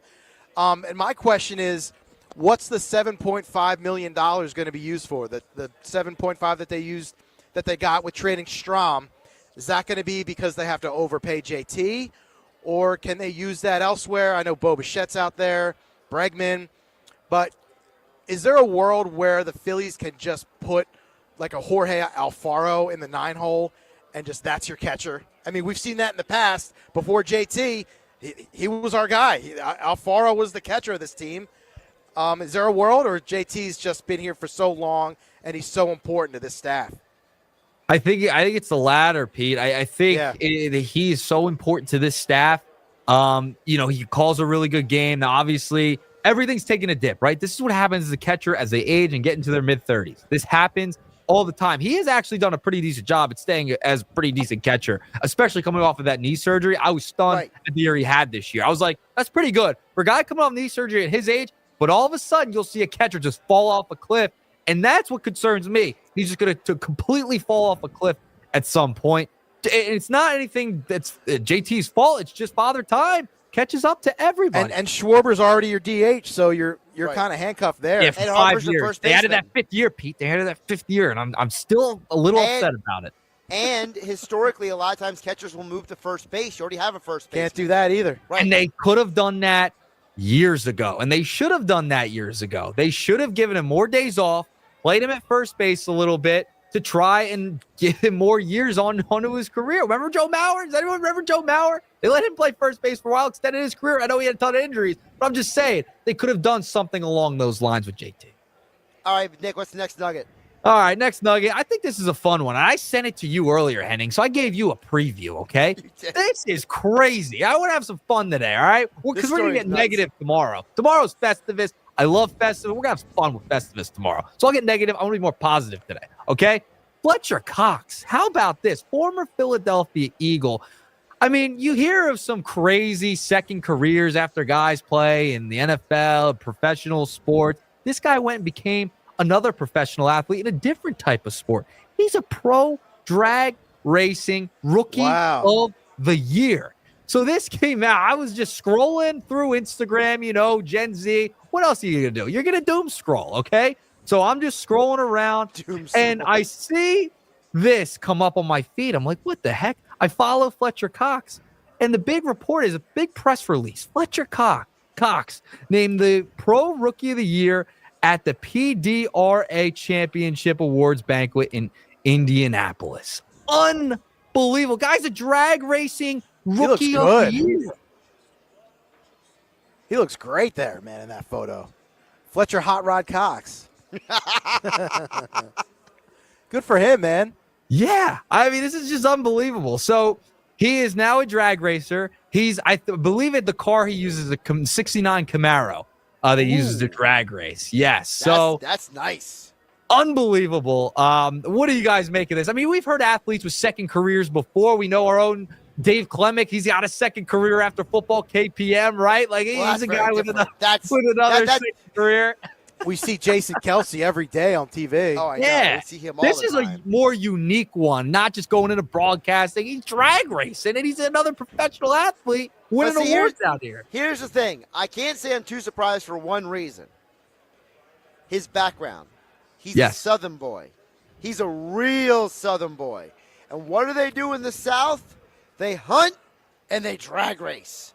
Praise Dale and raise hell. Is that yes, that exactly. Yeah, I think that's Talladega Nights. Actually, it's good. Is it? Yeah. That's a Will Ferrell movie. That's we should have brought that one up. Yeah. No, but seriously. And by the way, Camaro's a great choice because that's a car that stays low to the ground and grips the ground really low, so you have less resistance when you're accelerating by wind. Downforce, I believe it's called. Exactly. Right? Yeah, there you go. So, Cheap seat, Pete. Dropping a little knowledge nugget there. Well, Pete. It's my NASCAR history. He's put on the NASCAR. He's kind of, what is it, drafting? Yeah, drafting. Yeah. Yeah, but good for Fletcher. It's nice to see him. And Pete's right. He looks great in this photo. He does, on man. YouTube at X. I mean, he looks healthy. He looks happy. Like that losing that football weight looks good on him. Yeah, unbelievable second career for Fletcher Cox. I had to bring that up on the Nuggets today just because I thought it was fascinating. And seeing guys after, their playing days, what they do, what are they doing now? This is what Fletcher Cox is doing. He is a professional drag racer winning Rookie of the Year awards. That's just unbelievable. All right, final nugget. Yes. I want to respond to something. Schweimer. You guys put out a poll question. And also, I heard earlier, my season's over.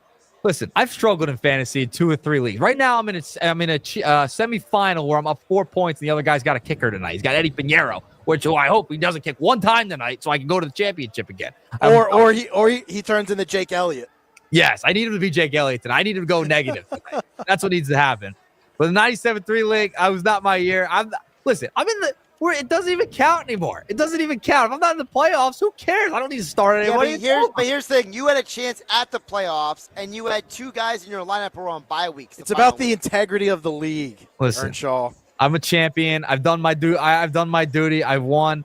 But anyway, let's just get back to Schweim. He didn't even win one time this year. Okay, nope. That's an embarrassment. An absolute embarrassment and an atrocity, to say the least. Not win one time. I mean, come on. This is worse than when he took all Eagles a few years back, and I wasn't even in the league at that time.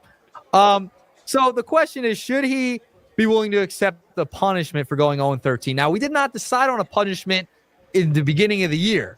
However, 0-13 deserves a punishment. Somehow, some way. He needs to go viral, all right? Take the punishment, go viral. Do yourself a favor. This guy loves promotion. Promote yourself, Billy. Yeah, you're going to look like a dummy, but it's okay. You went 0-13. You went 0-13. You deserve it. Nick, my point in the last hour, because we got to wrap this up, and that is Billy yesterday was all against it. Now today, he's all for it. He's caving to the peer pressure. So think of your mind, Billy. The Radio Row idea is brilliant. Oh, I told you. Here's my idea. He should have a sign that says, I am Billy Schweim. I went 0-13 in the 97-3 Fantasy Football League. He's going to get so many interviews. Or he's going to get big time like he usually does. He gets big time a lot down there.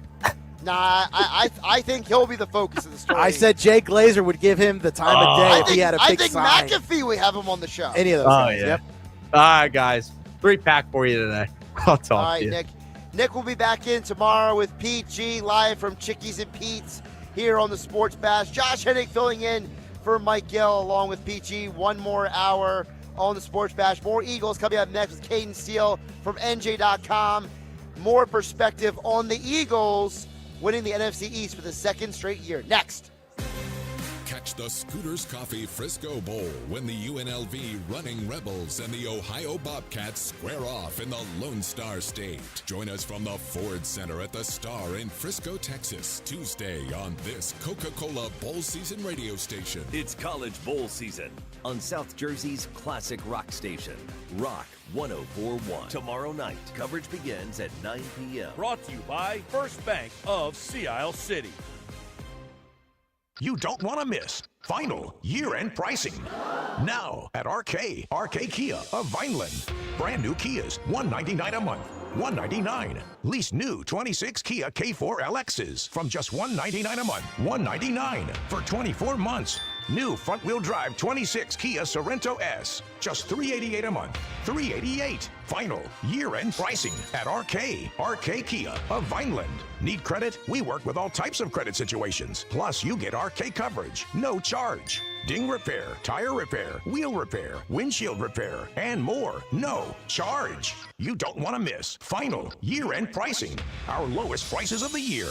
Brand new Kias, $199 a month. During the Kia Season of New Traditions sales event. RK Kia of Vineland. RK does it right. MyRKKia.com. MyRKKia.com. To qualified buyers, plus tax and title. For details, call 856-641-1111 or myrkkia.com. Sloman's Home Security has an exclusive deal. A free home security system with free professional installation and 24/7 central station monitoring when you use their low-cost central station monitoring. That's right, free system and professional installation. Dial pound 250 on your cell and say keyword Sloman's. Your system includes a touchscreen keypad, 3 door or window sensors, a motion detector, notifications, and remote keypad access, so you can check in anytime from anywhere. You can't put a price on peace of mind. At Sloman's Home Security, we believe every family deserves to feel safe, because protecting what matters most shouldn't be complicated or expensive. Dial pound 250 on your cell and say keyword Sloman's to get your free home security system and professional installation today. Sloman's Home Security, protecting families nationwide. Dial pound 250 on your cell and say keyword Sloman's. That's pound 250, keyword Sloman's. Sage Jewelers is your gift-giving headquarters. Sage Jewelers, the real jeweler, is offering the latest in diamond jewelry. Sage Jewelers has certified GIA diamonds and the most exquisite diamond engagement rings. Come see the selection of lab-grown diamond and fashion jewelry, all up to 40% off. The Sage Jewelers watch selection is second to none, including Citizen, Seiko, Tissot, Timex, Casio, and G-Shock. Sage Jewelers expert jewelers can customize anything. Sage Jewelers, your holiday headquarters, Tilton Road in Northfield. Actual price will depend on product and subscription plan. Featured products are compounded drug products, which the FDA does not approve or verify for safety, effectiveness, or quality. Prescription products require an online consultation with a healthcare provider who will determine if appropriate. See website for details, restrictions, and important safety information. Want a boost in and out of the bedroom? Hims has you covered. Introducing a new 2-in-1 approach to level up your game. Tadalafil for better bedroom performance and zinc for testosterone support. Put it all together and you've got what you need to turn things all the way up. Getting started is simple. Just go to hims.com/radio to start your free online visit. Through Hims, you can access ED treatments including pills, chews, and more. 100% online. No office visits, no pharmacy lines. Just fill out a simple intake form and a licensed medical provider will determine if treatment's right for you. If prescribed, it ships free and discreetly to your door. Find affordable treatment options at up to 95% less than brand names at hims.com/radio. That's hims.com/radio. HIMS.com/RADIO. Ring in 2026 at Nola's Bar and Lounge at Ocean Casino Resort in Atlantic City. Make this New Year's an unforgettable night and enjoy a premium hosted bar and live music all night. Whether you're dancing the night away or toasting with friends, Nola's Bar and Lounge at Ocean Casino Resort is the place to celebrate the beginning of the new year. For tickets, visit theoceanac.com. Must be 21 or older. Gambling problem? Call 1-800-GAMBLER. Right now at the Home Depot, shop appliance savings and get up to 40% off select appliances like Samsung. Upgrade your kitchen with the Samsung Bespoke 4-door refrigerator. Now featuring the dual auto ice maker with Sphere Ice, only at the Home Depot. You'll have perfectly chilled drinks for every gathering. Shop appliance savings now at the Home Depot. Offer valid December 11th through January 1st. U.S. only. See store online for details. Thinking of driving home a new Kia? It's gotta be a Matt Blatt Kia. With 3 locations and over 500 Kias in stock, it's gotta be a Matt Blatt Kia. When it's gotta be a great deal, it's gotta be a Matt Blatt Kia. Visit mattblattkia.com. Christmas is just around the corner, and if you still have gifts to buy, the best place to do that is Macy's Great Gift Sale. Get amazing deals on last-minute gifts like fine jewelry and fragrance sets, boxed and ready to give. And everything from designer bags to Nespresso coffee makers at 30 to 60% off. Plus, your Macy's is the most festive place this holiday, so come in and find everything left on your list all in one place. The Great Gift Sale ends Wednesday at Macy's. Savings off select prices. Exclusions apply. Score a touchdown when you bank with Jersey Shore Federal Credit Union. Catch lower rates on loans and higher rates on savings. You'll cheer when you don't have to pay a penny to get your own money, since they offer 85,000 surcharge-free ATMs. Get the details or open an account online with just a $25 minimum deposit at JerseyShoreFCU.org. Or swing to a branch in Northfield, Galloway, Hamilton, or Rio Grande. Federally insured by NCUA, Equal Housing Lender. Cashback is not available on gas in New Jersey and Wisconsin. Hey, good morning. You're heading to the airport, right? Yep, thanks for checking. I like the car. How long have you been a rideshare driver? About 3 years now, but I really enjoy it. Isn't it hard to make money these days with the price of gas being so high? Not for me. I use Upside, the free app that gives you cash back for every gallon of gas you buy. Wait a minute. Are you saying you actually get real money back when you get gas with the Upside app? Yep, I get real cash back every time I get gas. Does that actually add up to anything? I'll make around $200 to $300. Wow, that's serious extra cash. I'm downloading the Upside app now. Download the free Upside app now to earn real cash back every time you buy gas. Use promo code GEAR for an extra 25 cents a gallon bonus on your first tank. You can cash out anytime right to your bank account, PayPal, or a gift card for Amazon and other brands. Just download the free Upside app and use promo code GEAR for a 25 cents a gallon bonus on your first tank. That's code GEAR. At Straight Talk, we know the holidays are your time to say yes. So why put up with a wireless company that makes you say out of data? Or no service here? Switch to Straight Talk and say yes to real unlimited data on a reliable 5G network covered by Verizon. And with a free 5G phone when you activate select plans, someone else in your family can say yes! Available at straighttalk.com and Walmart. Based on RootMetrics State of 5G Report, United States 1H 2025. Experiences may vary. Not an endorsement of Verizon. For network management practices, visit straighttalk.com. So you need last-minute gifts. No judgment. Get an extra 25% off during Kohl's Friends and Family Sale and find great gifts under $20. Like something cozy, something thoughtful, something that says you planned this all along. Yep, you're just one quick trip away from checking off the last gifts on your list. Save now at Kohl's and Kohl's.com. Select styles. Offer ends December 24th. Some exclusions apply. See store or Kohl's.com for details.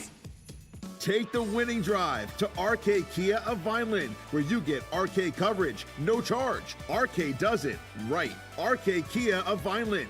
MyRKKia.com. Home of the Sports Bash with Mike Gill, 97.3 ESPN, WENJ, WENJ HD, Millville, Atlantic City. This is the Sports Bash with Mike Gill on 97.3 ESPN and the 97.3 ESPN free mobile app. Now live from inside the Ocean Casino Resort Studio, here's Mike Gill. Hurts in the gun. Hurts gives it off to Barkley. Up the middle, he pushes. He's got the first down. Great play He's call. got the first down, and he eclipses the 1,000-yard rushing mark for the season. Yep, he does. And you know what? Only twice with the Giants, and near the beginning of his career, he's in his 8th year, did he have back-to-back seasons where he had over 1,000 yards. Mel Reese and Mike Quick here on 97.3 ESPN. You heard them on Saturday nights. Yeah, Saquon, despite him having a down season, you know, PA, he has more than double the rushing yards in the last 8 games than he did in the first 7 games of the year. So Saquon, very slow start to the year, finally found his way. And that shows you how bad the running game was the first part of the year. Well, part of September, that's October. Part of that's also the play calling. We'll get more into our Eagles conversation now. Josh Hennig, Pete G, filling in for Mike Gill in the Sports Bash. Live from the Fanatics Sportsbook. It's on Ocean Casino Resort in Atlantic City. Our Eagles conversation right now. Caden Steele pinch hitting today for John McMullen, who is on assignment in his usual segment here. Our Eagles conversation brought to you by Boardwalk Honda. Shop their lineup of new and pre-owned and certified pre-owned Hondas online at boardwalkhonda.com. Caden Steele covers the Eagles for NJ.com. He joins us here. You hear him typically on the weekends on Hanging with Hennig on 97.3 ESPN.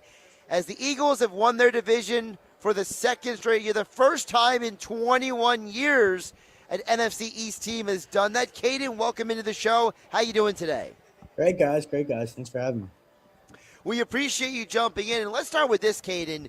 You know, when you look at the Eagles coming off of that game, you know, how much of the Eagles is the team that was down 10-7 at halftime versus the team that ended the game basically dominating the Commanders? Which is the real Eagles?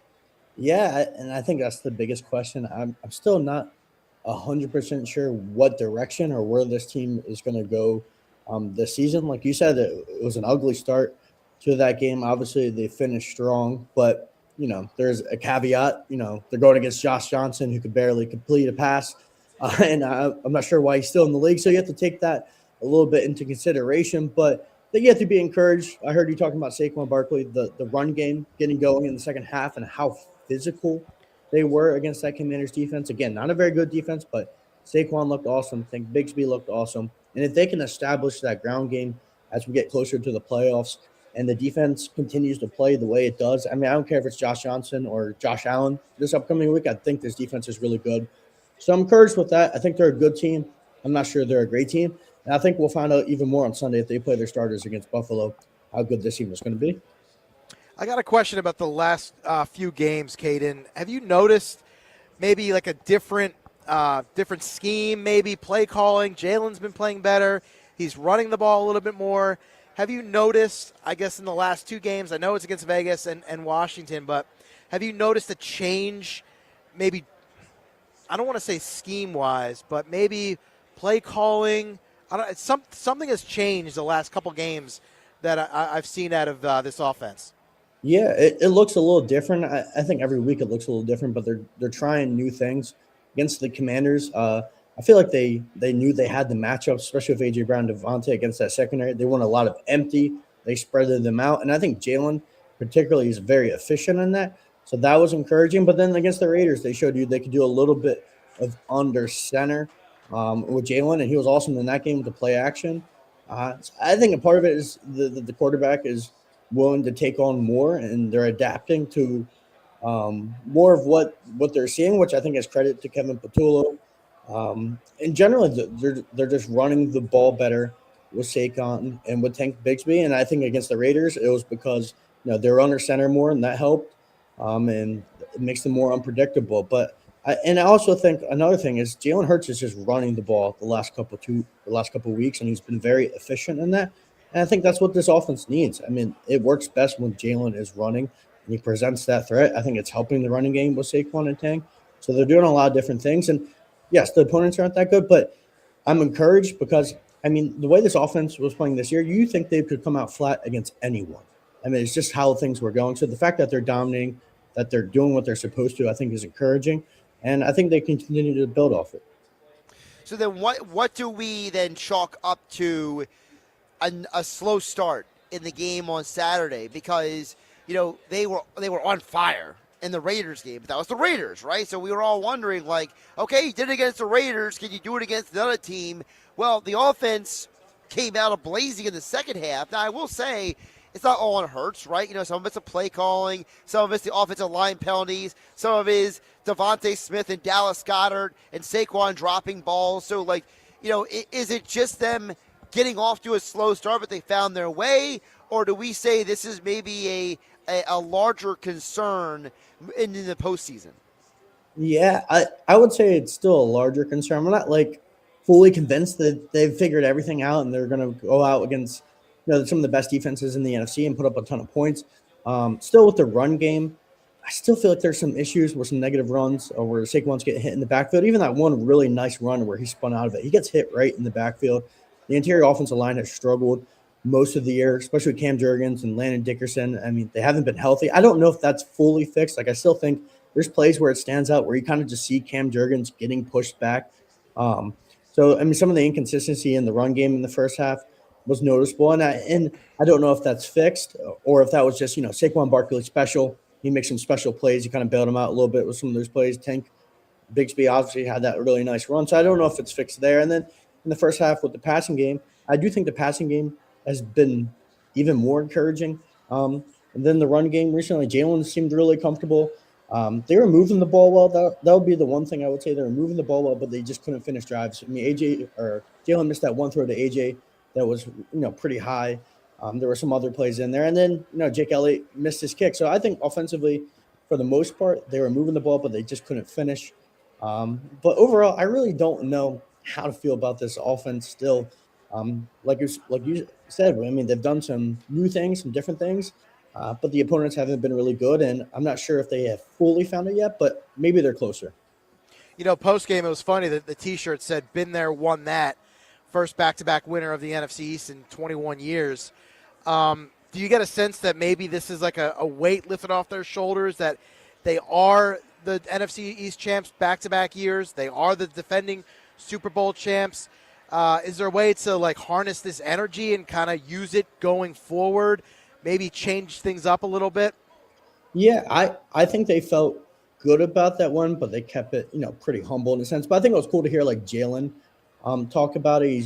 Jalen Hurts. He's usually very monotone in his responses, doesn't get too excited about things, but you could even hear from his response how cool the moment was, comparing it winning, a state championship when he was in high school, playing in Texas.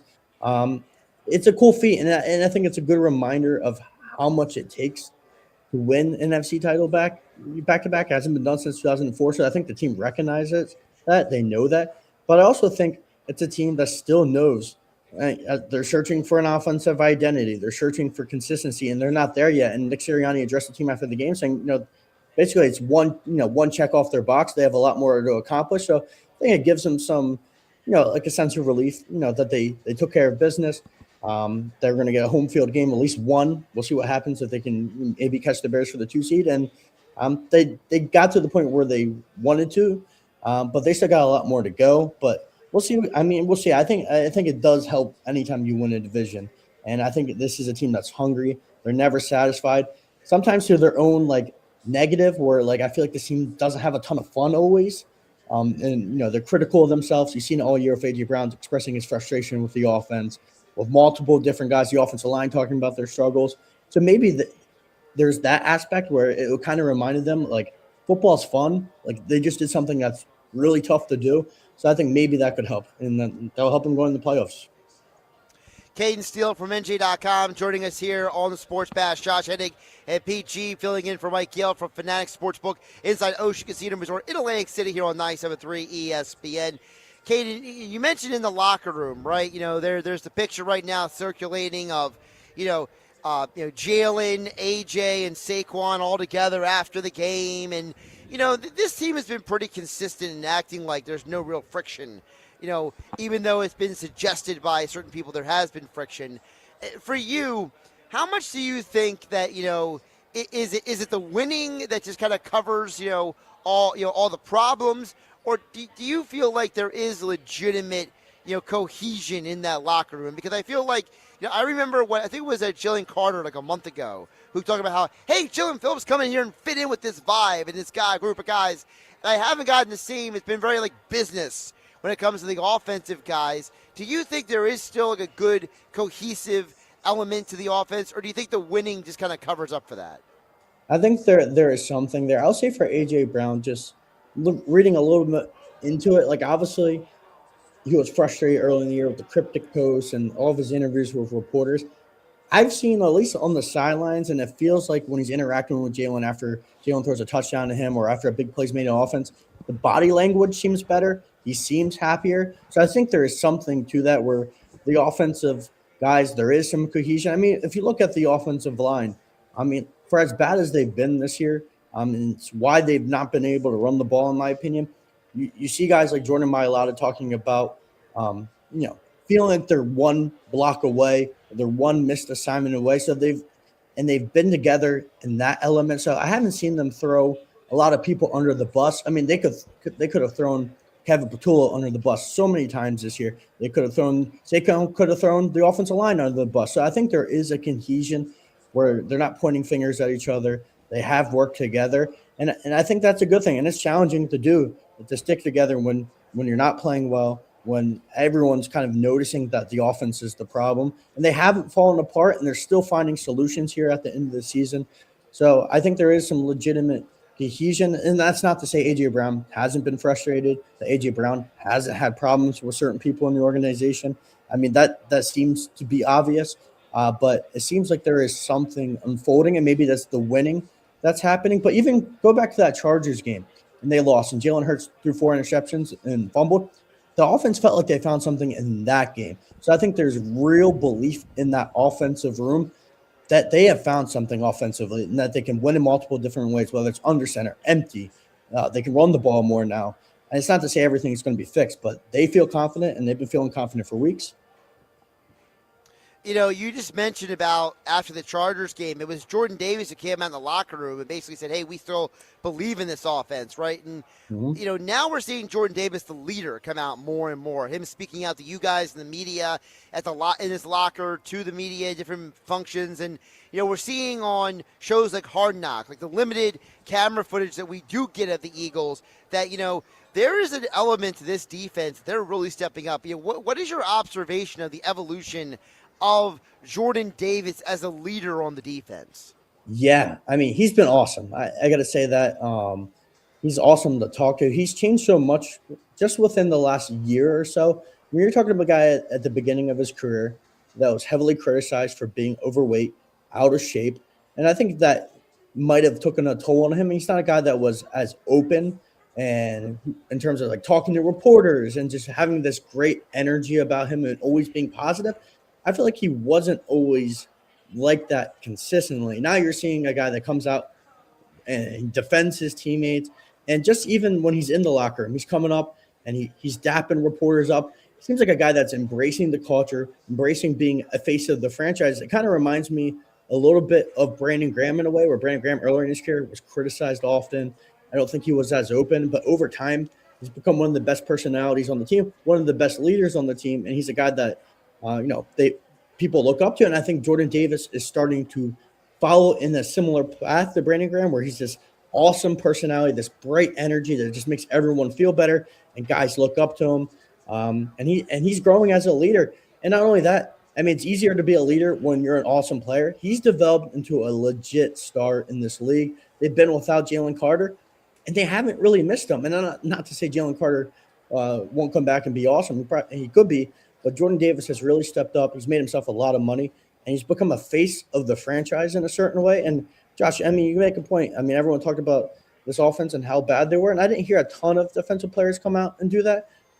That shows you a guy that believes in the culture, believes in Nick Sirianni, believes in the team, and what a story he's become. What to you, Caden, makes this defense so special? I mean, there's no Myles Garrett on this team. There's no Ray Lewis on this team, but there's a lot of talent.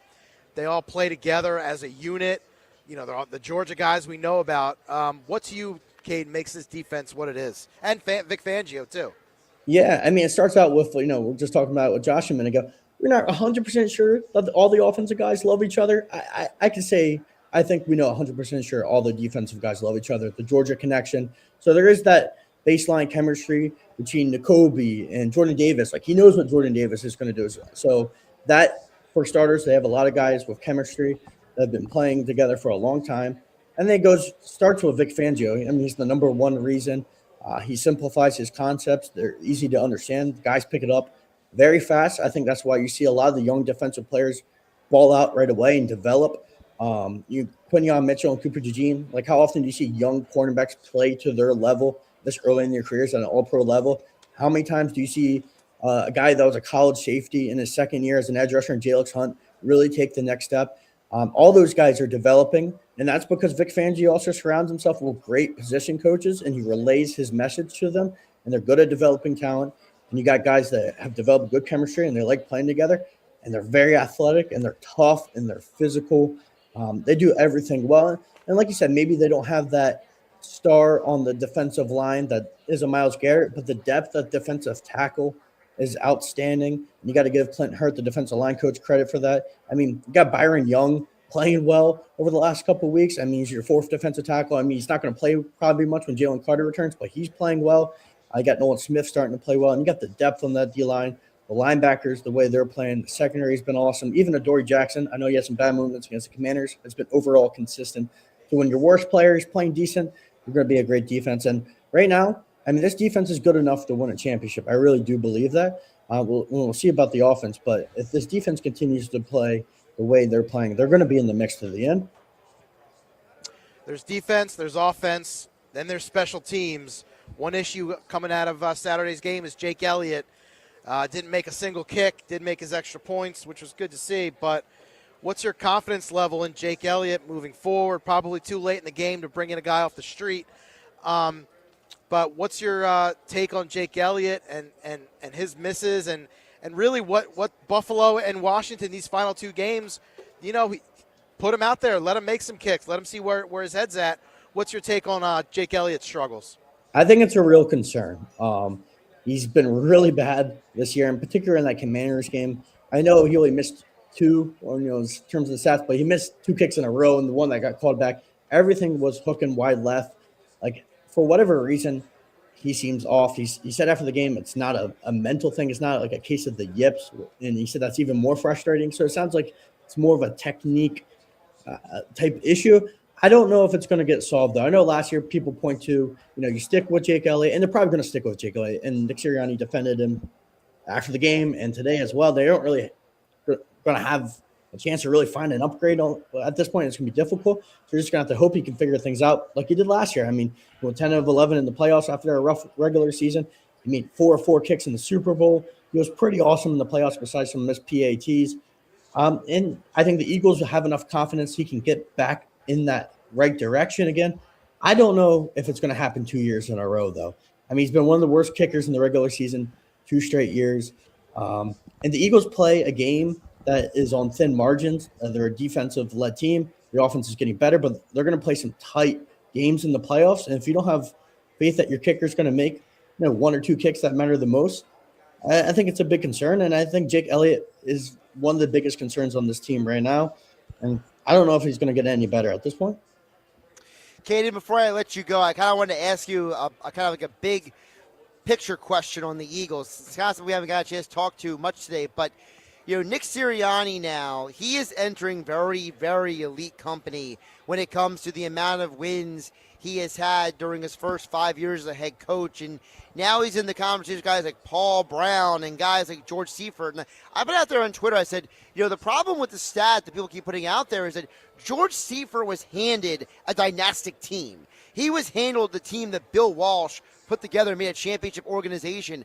Nick Sirianni walked into the unenviable situation of having to come in as the man after the Eagles' first Super Bowl champion, and it has not always been pretty for Sirianni. So are we finally starting to get to the point where we need to start giving Sirianni a little more credit and stop treating him like he's some idiot or he's some whack-a-mole or he's just lucky?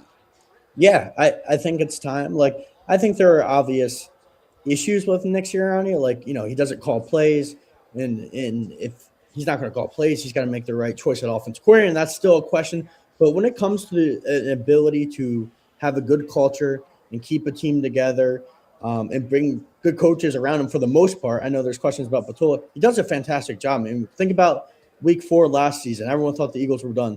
They were 2-2, and they played the Browns, and he shaved his head, and everyone was ripping him. And he brought that team together, and they went on a fantastic run. Look at every point this season when we feel like the Eagles were going to fall apart. They lost to the Broncos and the Giants. Everyone's like, oh, they better collapse. And then they rattle off wins against Minnesota, Green Bay, and Detroit. Then they lose 3, and a lot of teams would collapse. But now they've beaten the Commanders and Washington back and back. And so I think he keeps his team together. pretty well. And then you look at 2023, I think he learned from it. He adjusted, and he's done a fantastic job. So I think Nick Sirianni is a really good coach. Yes, there are limitations, but you don't win games by mistake. I mean, obviously the roster is talented. He has Vic Fangio, but do not give Nick Sirianni any credit. It's ridiculous. We're 5 years in now. He's on pace to be the best Eagles coach in history, surpassing anything that Andy Reid did. If there is, it's okay to criticize Nick Sirianni, but it's also okay to be like, he's one of the best coaches in the league, and he shouldn't take that for granted. Yeah, there's a huge difference between saying, hey, you shouldn't do that, and saying you're an idiot. Like, they're not one and the same. That's for sure. Check out more of his work over at NJ.com. NJ Advanced Media Eagles beat writer Caden Steele pinch hitting for us today here on the Sports Bash on 97.3 ESPN. Caden, keep up the great work. Val, talk to you before then. Merry Christmas. Enjoy the holiday, at least some, before the Eagles travel to Buffalo on Sunday. Thank you, guys. Josh Hennig along with Pete G filling in for Mike Gill on the Sports Bash on 97.3 ESPN. Don't forget our Eagles conversation with Caden Steele being brought to you by Boardwalk Honda. Shop their lineup of new, pre-owned, and certified pre-owned Hondas online at boardwalkhonda.com. Coming up next, we want to check on the text board. We haven't checked on it for a while, Pete. And we do have some breaking NFL news. Steelers' DK Metcalf has been suspended without pay for 2 games for the confrontation he had with a Lions fan yesterday. He should be suspended because him admitting that this is the same fan that has harassed him in the past made the situation worse. Because what you're saying is I know this guy's a troll, and I let him get to me because I'm an idiot. I'm a sensitive little child. Well, DK, be suspended, and now I hope your team misses the postseason because you're an idiot. I think they are in the postseason, aren't they? No. Baltimore's loss last night didn't clinch it? Nah, it didn't clinch. The Steelers still have to win. It clinched a winning season. They clinched a winning season. Right. But at the postseason, they still need to win at least one more, Pete. One more. Or Baltimore loss. Or a Baltimore loss, which is likely with how that team's performing right now. On the other side, why don't we pull up the Steelers' final 2 games? I forget what they are. I know one of them is against Baltimore, I believe. Yeah, Week 18 is Baltimore. But I forget who the other team is next week. We'll have to check on that. All right, still to come, that text board, 609-403-0973. We'll follow up on the poll question about Billy Schweim and his fantasy football, punishment or no punishment. Also, Christmas movies.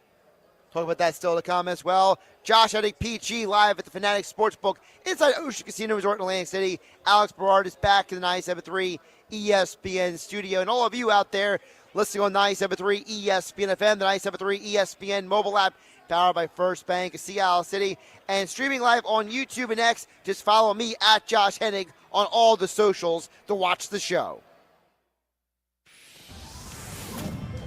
Merry Christmas from all of us at 97.3 ESPN. Tune in to the best station on the North Pole. South Jersey's home for Eagles football. You don't want to miss final year-end pricing. Now at RK Kia of Vineland. Brand new Kias, $199 a month.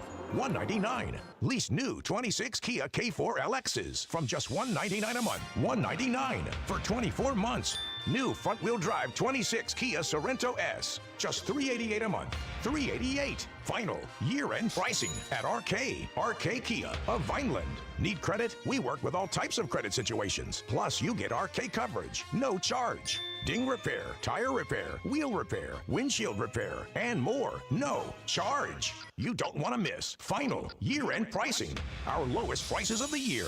Brand new Kias, $199 a month. During the Kia Season of New Traditions sales event. RK Kia of Vineland. RK does it right. MyRKKia.com. MyRKKia.com. To qualified buyers, plus tax and title. For details, call 856-641-1111 or myrkkia.com. Christmas is just around the corner, and if you still have gifts to buy, the best place to do that is Macy's Great Gift Sale. Get amazing deals on last-minute gifts like fine jewelry and fragrance sets, boxed and ready to give. And everything from designer bags to Nespresso coffee makers at 30 to 60% off. Plus, your Macy's is the most festive place this holiday. So come in and find everything left on your list all in one place. The great gift sale ends Wednesday at Macy's. Savings off select prices. Exclusions apply. It's Christmas time at Storybook Land in Egg Harbor Township, a family holiday tradition since 1955. Take a photo with Santa and Mrs. Claus in their house and experience Christmas magic when Santa waves his wand and lights the park with over 1 million amazing lights each night. Marvel at the decorated displays and enjoy the fabulous rides. Advance tickets are required and dates may sell out. So visit StorybookLand.com to plan your visit. Create your own story at Storybook Land. Bring the family and create your own holiday story at Storybook Land. Protect your home and auto with a bundle from Progressive so you can stop worrying about them and invent new things to worry about, like snakes in your bedroom. Sure, that sounds incredibly irrational, but now that we've mentioned it, you are a little worried. The odds of one snake, let alone snakes plural, are so slim. But you might want to check. Oh, you're not near your bedroom. Guess you'll just have to sit there and worry about it. So let Progressive protect your home and auto, because you've got enough to worry about. Progressive Casualty Insurance Company affiliates and other insurers not available in all states. Is your home game day ready? Don't get sidelined this season with a heating or cooling breakdown. With a Jenkins service contract, you'll get reliable coverage, priority scheduling, and peace of mind all season long. For over 76 years, local homeowners have trusted Jenkins to keep their comfort system in winning form. Stay ahead of the competition. Lock in your service contract now and score big savings. Call 609-641-6262 or visit jenkinsandsons.com today and make sure your home is always ready for kickoff. Hi, I'm Joel Chipkin, and I'm a certified civil trial attorney at GMS Law. In 1971, Harry Goldenberg and Ken Mackler formed a partnership with the goal to provide quality legal services to Atlantic County. While many significant changes have occurred within the legal system over the years, one thing that remains the same is our belief that the client comes first, all the time, every time. Call us at 609-344-7131 or visit us online at gmslaw.com. This holiday season, Capital One reminds you to give yourself the gift of 1.5% cash back with the Capital One Quicksilver Card. Can I earn 1.5% cash back on birds? Birds? What if you sent your true love 2 turtle doves plus a partridge in a pear tree? Sure, but why would anyone want that? The song was very convincing. Earn 1.5% cash back on all your holiday purchases with the Capital One Quicksilver Card. What's in your wallet? Terms apply. See CapitalOne.com for details. The Road Home Sales Event is on at BMW of Atlantic City, proud sponsor of the Eagles Radio Network on 97.3 ESPN. Drive the 2025 BMW X330 X-Drive, now $569 a month for 39 months, or finance as low as 0.9% APR for up to 60 months. Don't miss the moment. Get these attractive offers through January 2nd. 39-month lease, 10,000 miles per year, $51.29 due at signing. Excludes tax, title, and dock fee. Available to well-qualified customers who meet BMW Financial Services credit requirements. Not all will qualify. See dealer for details. This is the Town Square, New Jersey Info and Weather Network. Progressive Insurance presents the Sports Flash on 97.3 ESPN. Flyers are home tonight hosting the Vancouver Canucks. Philadelphia coming off a shootout loss to the New York Rangers Saturday. They've dropped 5 of their last 6. Vancouver has won 4 in a row. Philadelphia will then embark on a 5-game road trip on Tuesday. NBA, the Sixers hosting the Brooklyn Nets Tuesday night. Philadelphia, they've won 6 of their last 8, getting 38 points from Tyrese Maxey in a win over the Dallas Mavericks Saturday. The Eagles return to action Sunday as they face the Buffalo Bills, a premier matchup in the NFL. Philadelphia coming off a win on Saturday against Washington that clinched the NFC East. Buffalo 1 game back of the New England Patriots at 11-4. They have the top rushing offense in the NFL, led by James Cook, and putting up over 28 points per game. Bundle auto and home, renters or condo, and save with Progressive. I'm John Thayer on 97.3 ESPN. The Wildwood Fishing and Boating Expo is back at the Wildwoods Convention Center January 9th through the 11th. Check out 80,000 square feet of boats, tackle, gear, and accessories with 12 boat dealers and 100 vendors all under one roof. Free parking, free seminars, and free face painting for kids. Plus, they're giving away a free Yeti 65 cooler every day. Tickets are just $12 for adults, $5 for kids 6 to 13, and kids 5 and under are free. Visit FishingExpoWildwood.com, the biggest little expo in New Jersey. From the Town Square, New Jersey Info and Weather Network, I'm Chris Coleman. A tiny taste of winter returns to the forecast for tonight, but by the end of the week, it'll be relatively mild here in South Jersey. Cloudy tonight with some snow and or rain moving in after midnight with a low of 28. Any snow quickly changes over to rain for the first half of tomorrow with a high of 47. Sunny Wednesday, 48. Some rain Christmas Day and 47. More rain for Friday, well into the 50s. Get your forecast 24/7 wherever you are. Download our free app today. Take the winning drive to RK Kia of Vineland, where you get RK coverage, no charge. RK does it right. RK Kia of Vineland, myrkkia.com. Merry Christmas from all of us at 97.3 ESPN. Ho, ho, ho. My home for sports. South Jersey's home for Eagles football. Here on the Sports Bash, Josh Hennig along with Pete G, filling in for Mike Gill on 97.3 ESPN. Don't forget this hour of the Sports Bash being brought to you by Jersey Cal. It's a year-long thing in Northfield, Absecon, and Brigantine, and only for the month of December, Pete, can you go to the Ocean City Boardwalk and get Jersey Cal. Oh, really? A limited menu over at Manco and Manco Pizza this month. No kidding. Yeah. Oh, man. So, if you want to, there you go. You have plenty of options with Jersey Cal. Of course, year-long in Northfield, Absecon, and Brigantine. I know guys like you and Gill are big Jersey Cal guys. Oh, yeah. I mean, that remote we did a few months ago, we had ice cream for hours. I know. Every commercial break, he was giving out I also know because no cream. one brought any ice cream back for me. Yeah, sorry about that. Well, it wouldn't melt. No, nobody's sorry. The quick 2-minute commute from Jersey Cal to the studio, the ice cream would have melted. Yeah, so, sorry about that. Couldn't make it. Nope. I don't think Alex got any ice cream either. So no, I didn't. But actually, the Phillies were a little bit active since I've been around. Oh, that's a joke. They signed right-handed pitcher Zach Pop. This is such a joke. Five total appearances last season. Does he have like a 5 ERA? Listen to this. A 14.85 ERA. Oh, even so better. 5 is a great lot name. better. Yeah, Zach Pop. Yeah, it's a from great name. Brampton, Ontario. Little Canadian. So we add another rando to the bullpen. See, this is my problem with the Phillies. Dombrowski wants to insult all of our intelligence by keep telling us that, the ownership has given me permission to spend all the money I need to. And then it's like, and then you spend your resources on Zach Pop, Kyle Dawkins, Brad Keller. Like, you're adding guys who sound like they belong on, like, the YMCA basketball team, not on a Major League Baseball team. Well, I think in all seriousness, I think the re-signing of Schwarber was important to this team and this fan base, right? But then he also says that adding a catcher is priority. Well, you keep signing and acquiring random pitchers instead of signing a catcher. Yeah, I don't know what the holdup is with JT. I know we had McGarry on earlier. He sounds concerned. The longer this thing goes, and of course, I'm concerned. Of course, it's Christmas time, so maybe don't expect anything this week or next week, New Year's Eve, whatever. But the longer this thing goes, maybe JT will find a taker for 3 years. And maybe the Phillies will have to overpay to keep him. That's why I told Nuggets earlier. I was like, maybe, while JT is swiping, you got to go find a new date. Sometimes, listen, as a single guy, I am no expert in dating because obviously have not been successfully landing a relationship.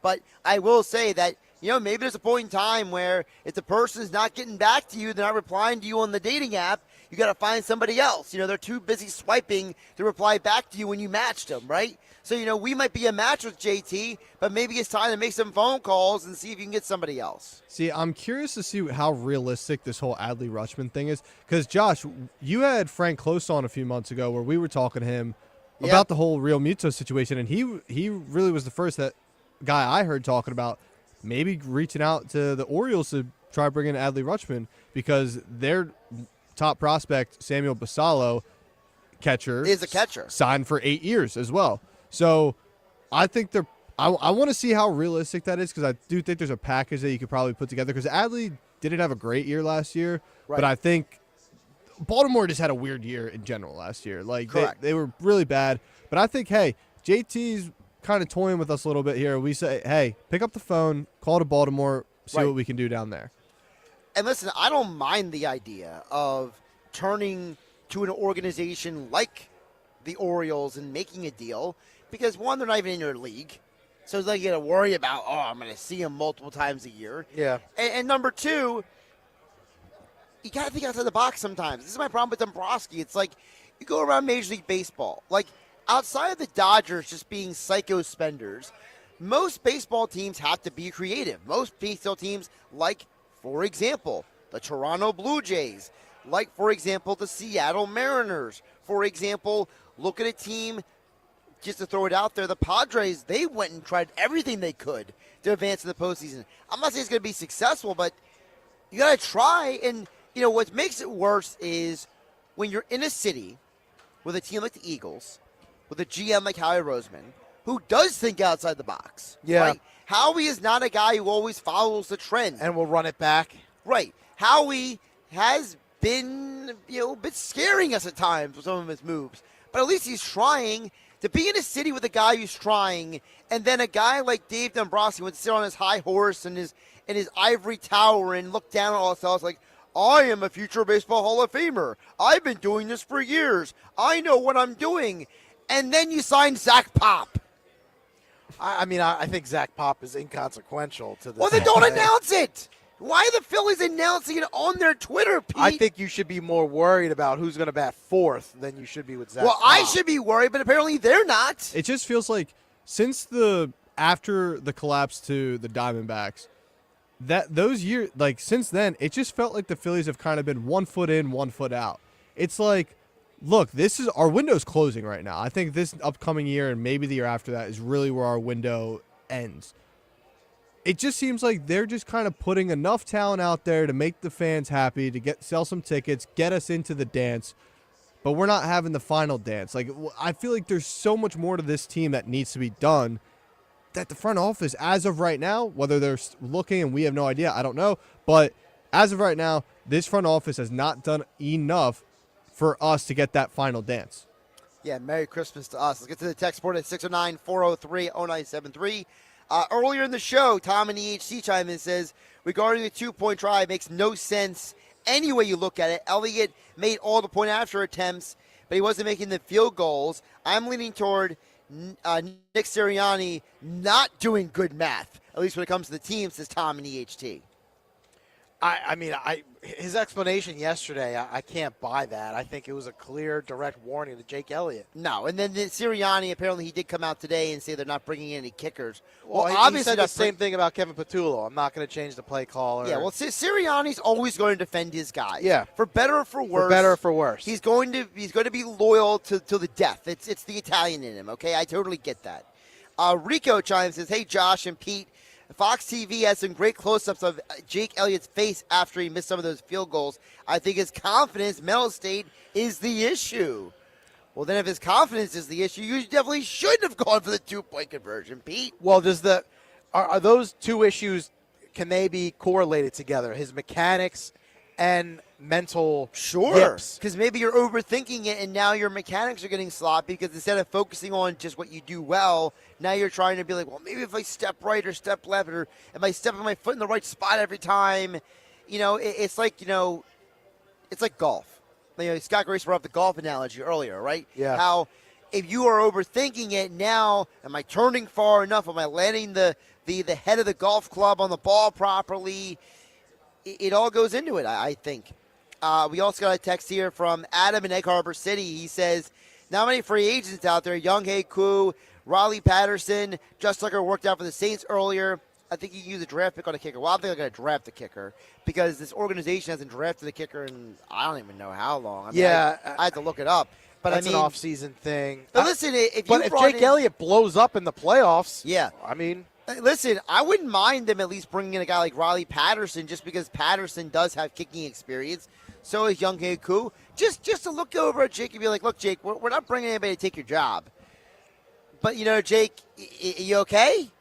Like, is there an injury here we need to know about? Like, that's another. We haven't brought that part up. Maybe he is nursing, I don't know, leg muscle injury or something. Well, last year, Bo Allen came out on the Green Lake podcast and he dropped the bombshell that Jacob had dealing with an injury last year, and that's why he was missing kicks. And then, they asked Jacob about it. Jacob's like, oh, it's not that big a deal. Everybody has injuries this time of year.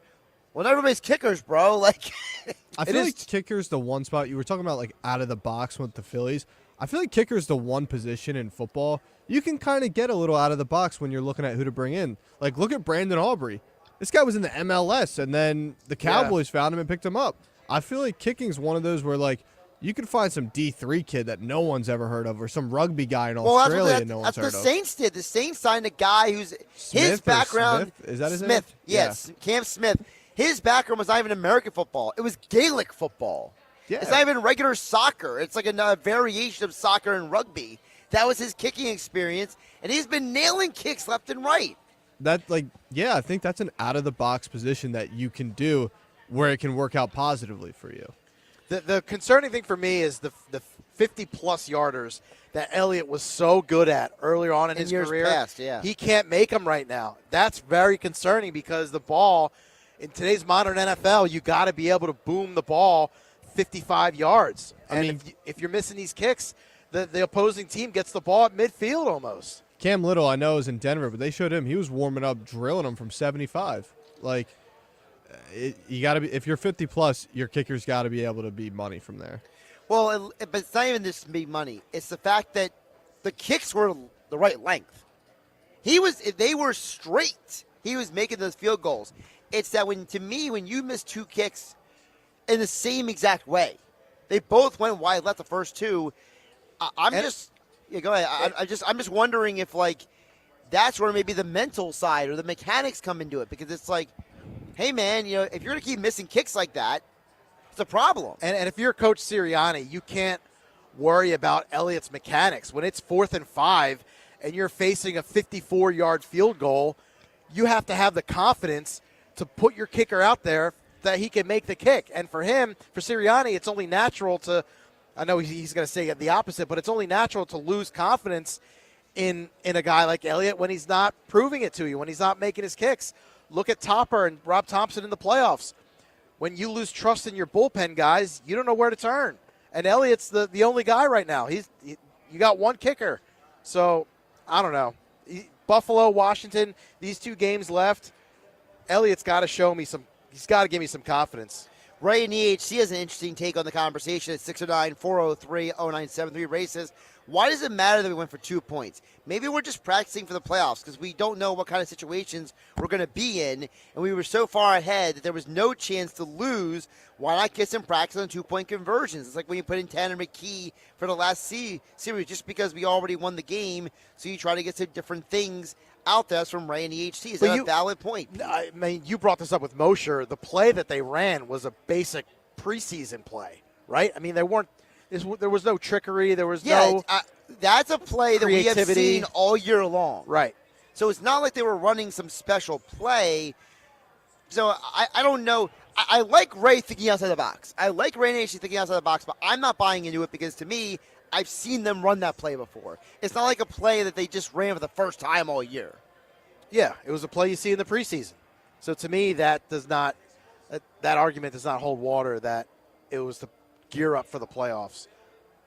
I think it was he didn't want to put Elliott out there. Yeah, I think it was more to what Jeff Mosher's point was with us on Football at 4, as well as the point that Jeff made on the Inside the Birds postgame show, which is, if you want to show confidence in your kicker, just send him out there. Give him more reps. Maybe him seeing the ball go through the uprights gets him out of the funk. Or it could blow up in your face and he shanks the PAT, and then you have a whole nother problem on your hands. Our Eagles conversation here at the 5 o'clock hour being brought to you by Jersey Cow. It's a year-long thing. Ice cream in Northfield, Absecon, and Brigantine. The best ice cream in South Jersey can be found at Jersey Cow. He's Pete Giordano. By the way, I did look up that Steelers schedule for you. Oh, yeah, give it to me. At Cleveland next week. Yeah. It's not a Christmas Day game. It's a Sunday game at Cleveland, and then they finish up at home against Baltimore. And Baltimore plays Denver on Christmas. Right. Short week, pissed off Broncos team. Very and they have to go to Pittsburgh to finish it up. That's going to be an important game. That Christmas Day slate, I know you can't really flex on, a day like that, but, nah. these games are brutal. Like Cowboys, Commanders, ugh.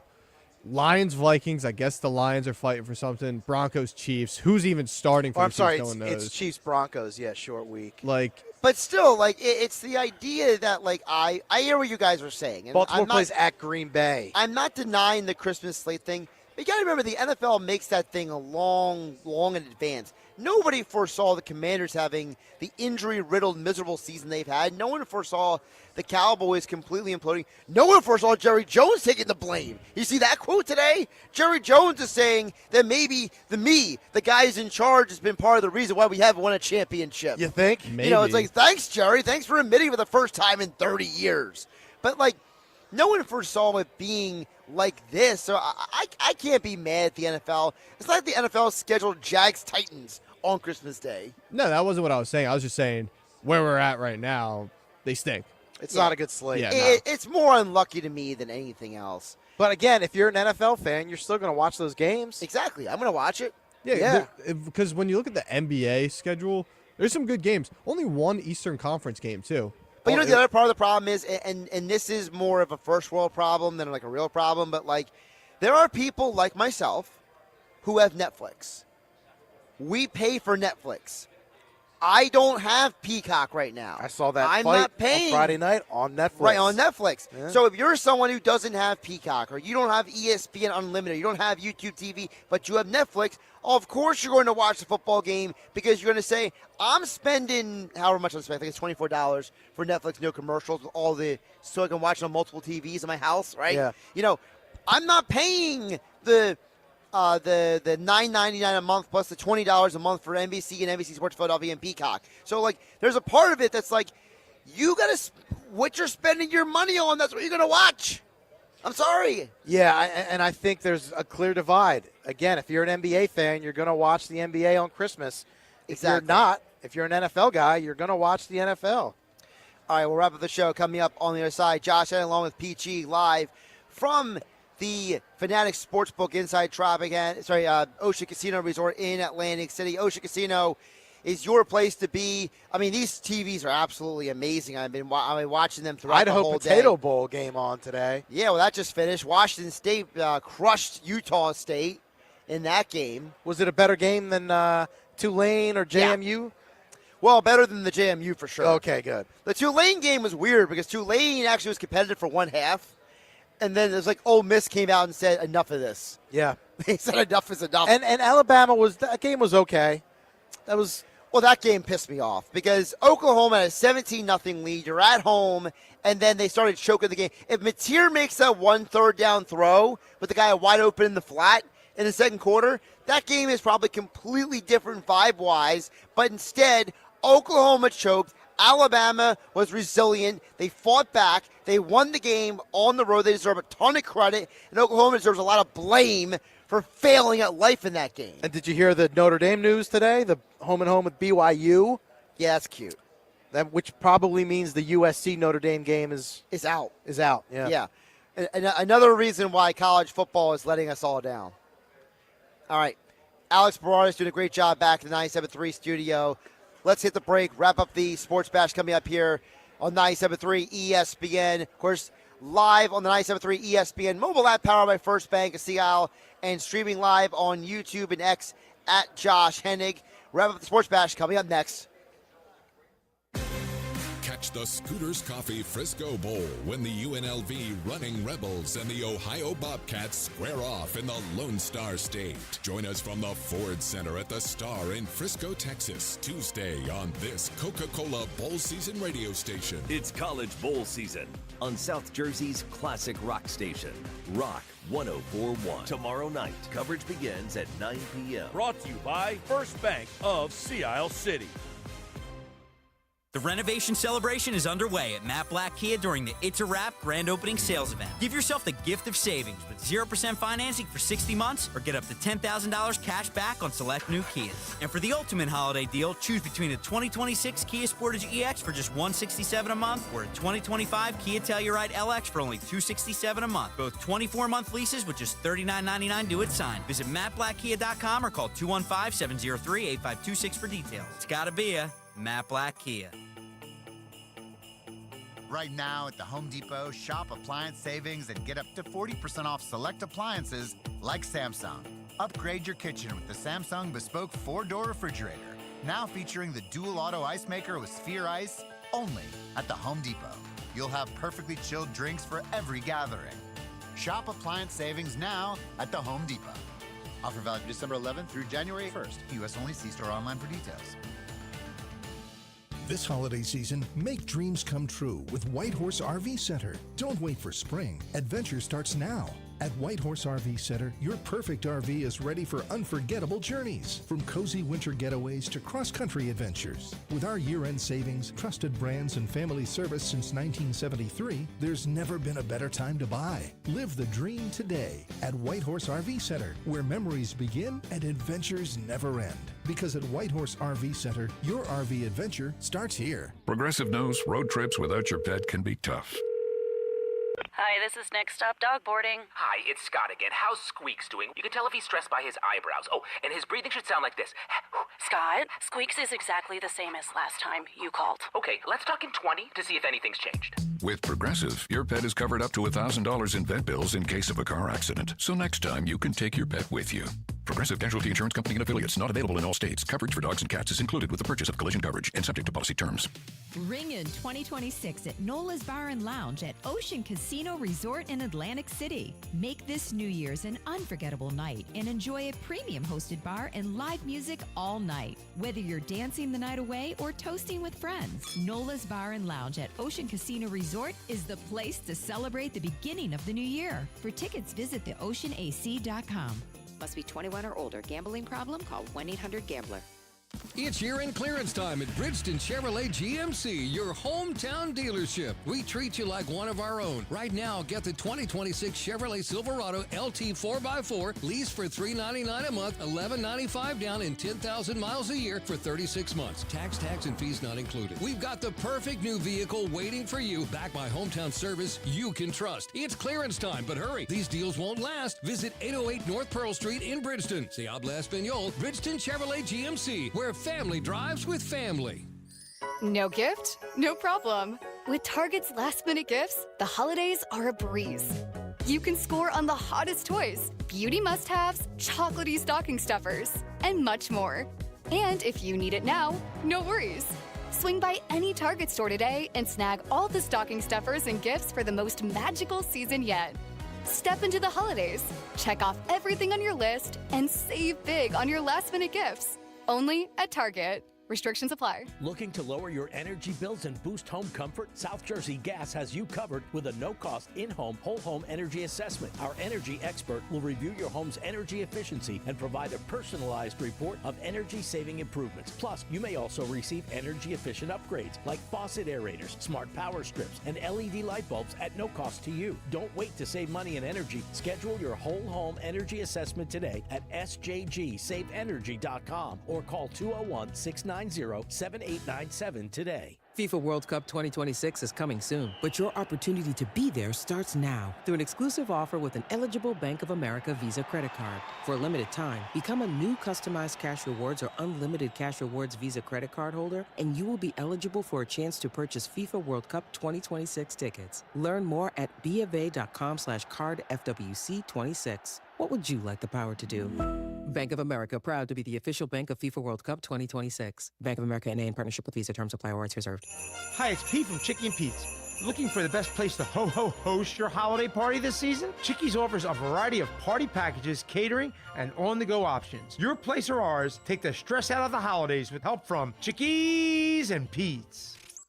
You're listening to The Sports Bash with Mike Gill on 97.3 ESPN and the free mobile app. All right, wrapping up the Sports Bash here. Josh Hennig and PG filling for Mike Gill live. Really great day at Fanatics Sportsbook inside Ocean Casino Resort in Atlantic City. I do love Jason Kelsey wearing the Santa hat. Claus hat? Yeah. Well, it's very on brand for him. He's trying to be fun. He's trying to be festive and holiday and all that stuff. And the other guys look too serious on He's the also set. trying to be serious and talk ball, and it's like, I don't know. How about this for a walk-off comment on the text board? Uh-oh. Andrew is Summer's point. None of this matters. We destroyed the Raiders. We kept it close against the Commanders. We aren't good enough for the playoffs. says Andrew Summers Point. Wah, wah, wah. Andrew's on my naughty list, all right? Well, you and Nick Earnshaw can do Festivus tomorrow. Oh, yeah, that's right. When Got you a big guys Festivus show take planned. care of Chickies and Pete's tomorrow. Thanks, Alex, back in the studio for all of his help today. Good job by you, Pete. Thanks for all of your help. Josh Hennig signing off on the Sports Bash. Have a great night, everybody. It's Flyers Canucks. Tonight on Rock 104.1 and the Rock 104.1 mobile app. Listen as Tim Saunders and Todd Fedork bring you all the exciting play-by-play action. Secrets over the line, found to the Bobby Brink. He'll take a shot.